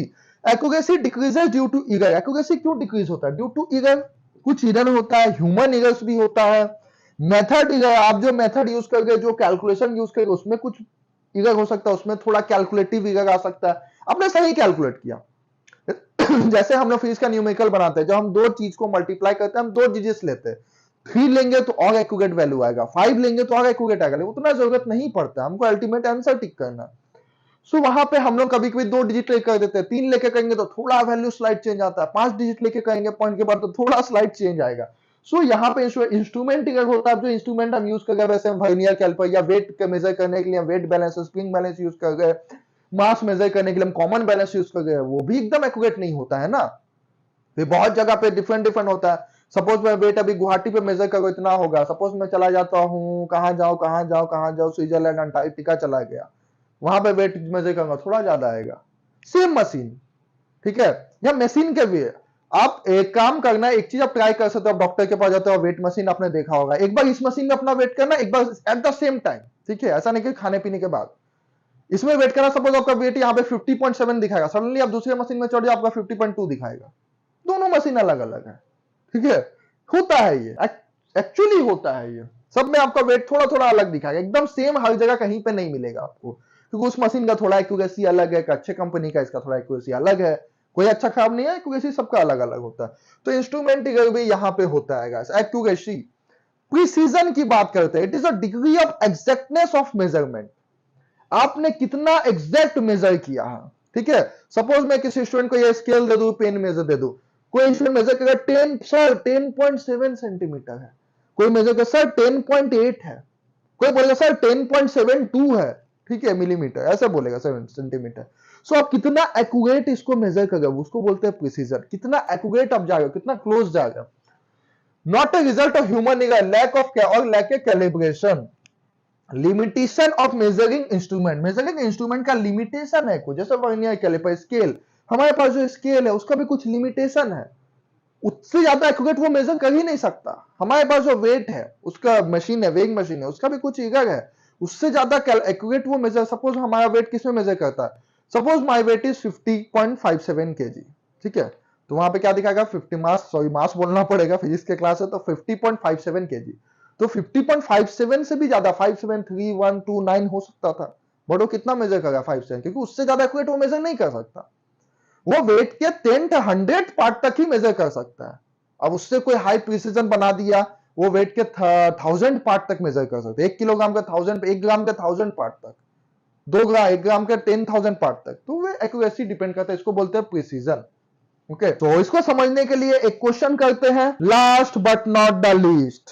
Okay, तो ये क्वेश्चन देखते हैं, इस टाइप का क्वेश्चन बहुत आएगा एग्जाम में, देखने को मिलेगा बोर्ड्स में, नीट में, यहाँ देखने को ऐसा। प्रीवियस ईयर उठा के देख लो, ये बहुत पुराना, मेरे जन्म के थोड़ा बाद का क्वेश्चन है, 1996 का क्वेश्चन है। ओके, तो इस क्वेश्चन में देखो क्या बोला है, यहाँ पे एक्यूरेसी प्रिसीजन से भी क्वेश्चन आता है गाइस। यहाँ पे बोलेगा, वो कोई क्वेश्चन देगा, कोई स्टूडेंट है, ये मेजर करेगा, वो मेजर करेगा, ये गलत मेजर कर दिया, वो गलत मेजर कर दिया, बताओ एक्यूरेसी कितना है, बताओ प्रिसीजन कितना है, बताओ कितना इरर आया उसमें, कितना इरर आया, क्या किया, कैसा किया, ऐसे ऐसे टाइप के घुमा फिरा का क्वेश्चन है। मोर और लेस कांसेप्ट इज सेम है, स्टोरी अलग अलग होगा, स्टोरी लाइन होगा। कहीं भी बोलेगा स्टूडेंट है, कहीं बोला था टीचर डेमोन्स्ट्रेट कर रहा था, कुछ गलत मेजर कर दिया, कहीं किसी का स्फीयर का वॉल्यूम ही गलत मेजर हो गया, लेना था रेडियस 10.9 तो ले लिया रेडियस 10.10, गया काम से, ठीक है। तो इस टाइप के क्वेश्चंस देगा आपको। सो स्टोरी लाइन अलग होगा, बाकी कंसेप्ट सेम है guys. So the density of A cube is measured by measuring its mass and length. किसी क्यूब का डेंसिटी कैसे मेजर करते हैं, डेंसिटी हम लोग मेजर करते हैं गाइस, डेंसिटी होता है मास पर यूनिट वॉल्यूम, या ऐसे तोड़ देंगे तो मास, वॉल्यूम क्या होता है लेंथ का, क्यूब ऐसे मेजर होता है, length of its side cube. तो क्यूब बना भी लेता हो छोटा सा, यहाँ पे ज्यादा समझ में आएगा, ये रहा मेरा क्यूब, ये रहा क्यूब, ओके, ये क्यूब है, तो इसका डेंसिटी कैसे मिलता है, ये साइड लेंथ L है, ये भी L है, और ये वाला भी सपोज L है, तो L क्यूब हो गया। इसका मास क्या है, M इसका मास है, ठीक है। इसका डेंसिटी कैसे मिलेगा, मास पर यूनिट वॉल्यूम, वॉल्यूम को ऐसे L क्यूब लिख सकते हैं, लेंथ का cube. Okay, if the maximum error in the measurement of mass and length are 4% and 3% respectively, मतलब जो इसको मेजर कर रहा था उसका मास को मेजर कर दिया 4% गलत। सपोज इसका मास 1000 ग्राम था तो उसने मेजर किया 4% रॉन्ग, मतलब 1000 ग्राम 100 ग्राम था तो उसने मेजर किया 96 ग्राम। हो सकता है, it can be human error, it can be machine का error, instrument error, calculation error, कुछ भी हो सकता है।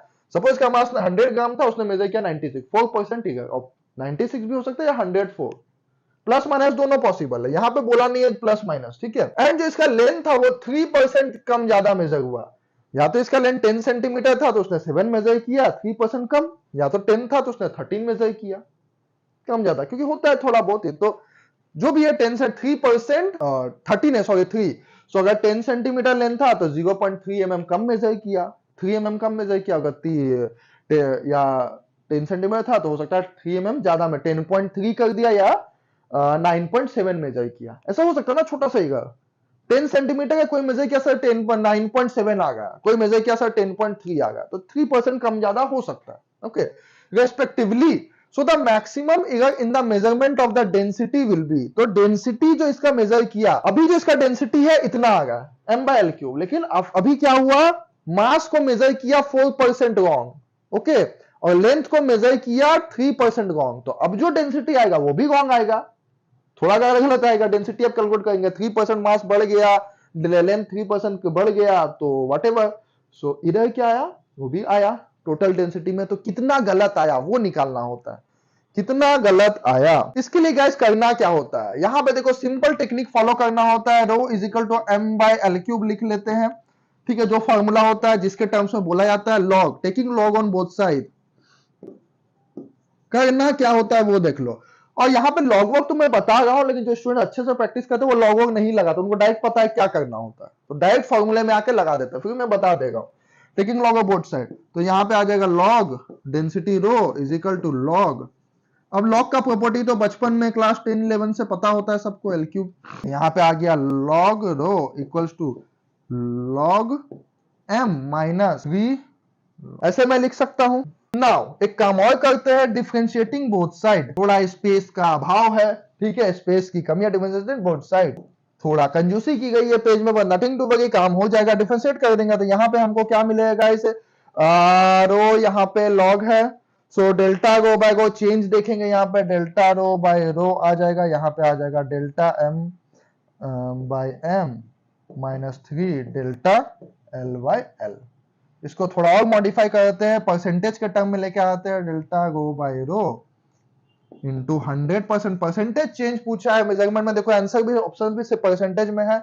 यहाँ पे आ जाएगा delta M by M minus 3 delta L by L into 100। Now putting the values, अगर मैं यहाँ पे वैल्यूज को पुट करूं, if I put the values, तो यहाँ पे डेल्टा एम, मास कितना चेंज हुआ 4, तो 4 माइनस 3, लेंथ कितना चेंज हुआ 3%, माइनस 3 इंटू 3 इंटू तो 4, इंटीग्रेट हुआ है यहाँ पे, इंटीग्रेटेड बोथ साइड, तो ये हो जाएगा लॉग, अच्छा प्लस होगा, ये इंटीग्रेटिंग करेंगे तो ये आ जाएगा यहाँ पे, तो 4 4 4 कितना होगा 4 3 3 आजकल होता है 9 प्लस, तो 1200 के लिए यहाँ पे परसेंटेज। तो यस, तो ये देखो, ये थोड़ा सा मैंने एक्सप्लेन किया कैसे आता है ये, ठीक है, लॉग लेके डिफरेंशिएट करके, बट जो स्टूडेंट होता है उसको पता होता है, वो यहाँ पे क्या करेगा, शॉर्टकट लगा देगा, M L cube L to the power minus 3 आएगा, तो यहाँ पे मास का चेंज ले लेगा और प्लस 3 टाइम्स लेंथ का चेंज ले लेगा, दोनों का चेंज ऐड कर देगा, जो आएगा उसको परसेंटेज से मल्टीप्लाई, 100 से मल्टीप्लाई, मास का चेंज 4 प्लस लेंथ का चेंज 3 टाइम, देखो एल क्यूब, तो 3 आ जाएगा, 3 इंटू एल का चेंज 3, ठीक है इधर। सो यहाँ पे आ गया 12%, so my right answer should be guys 12%. Clear? Any doubt, any queries from anyone? Yes, is there anyone having any doubt, any queries from today's topic, that is units and measurement? छोटा है लेकिन काम का है, ठीक है, छोटा chapter है, इजी है लेकिन काम का चैप्टर है। Yes, so hope guys this class is clear. If you guys have any doubt, any query at any point of time, please comment me, please like the video and comment करके बता दीजिए अगर आपका कोई doubt हो, कोई query हो और कोई भी क्वेश्चन हो, you can comment in this video, आप कमेंट करके मुझसे पूछ सकते हो, you can contact me, okay. So guys आज के लिए मुझे लगता है इतना ज्ञान काफी होगा, hope this chapter is clear. अब रेस्ट, मेरा काम तो हो गया, ठीक है, रोहित शर्मा ने तो बैटिंग कर लिया, अब बाकी काम आपका है। So hope this chapter is clear. आपको प्रैक्टिस करना, आप कितना प्रैक्टिस करते हो, कितना इस पे रिवाइज करते हो, कितने क्वेश्चंस बनाते हो, जितने भी टाइप के इंपॉर्टेंट क्वेश्चंस थे, जैसे क्वेश्चन नीट में आए हैं या आते हैं या आ सकते हैं, उस टाइप के क्वेश्चंस को मैंने डिस्कस किया, सारे कंसेप्ट्स को डिस्कस किया, यूनिट एंड मेजरमेंट के, बट इन शॉर्ट। और यस, क्रैश कोर्स है, तो होप दिस इज क्लियर। मिलेंगे हम लोग फिर नेक्स्ट क्लास में गाइस, तब तक के लिए thank you so much. Will meet again on Saturday 11 AM at the same time with different chapter, that is kinematics lecture 1, वहां पे उसका क्रैश कोर्स होगा kinematics का, so be ready for that chapter। तब तक के लिए guys thank you so much, और आज के लिए इतना ज्ञान काफी होगा, इससे ज्यादा से इंडाइजेशन के चांसेस है। सो हंसते रहिए, मुस्कुराते रहिए, बाय बाय, टेक केयर।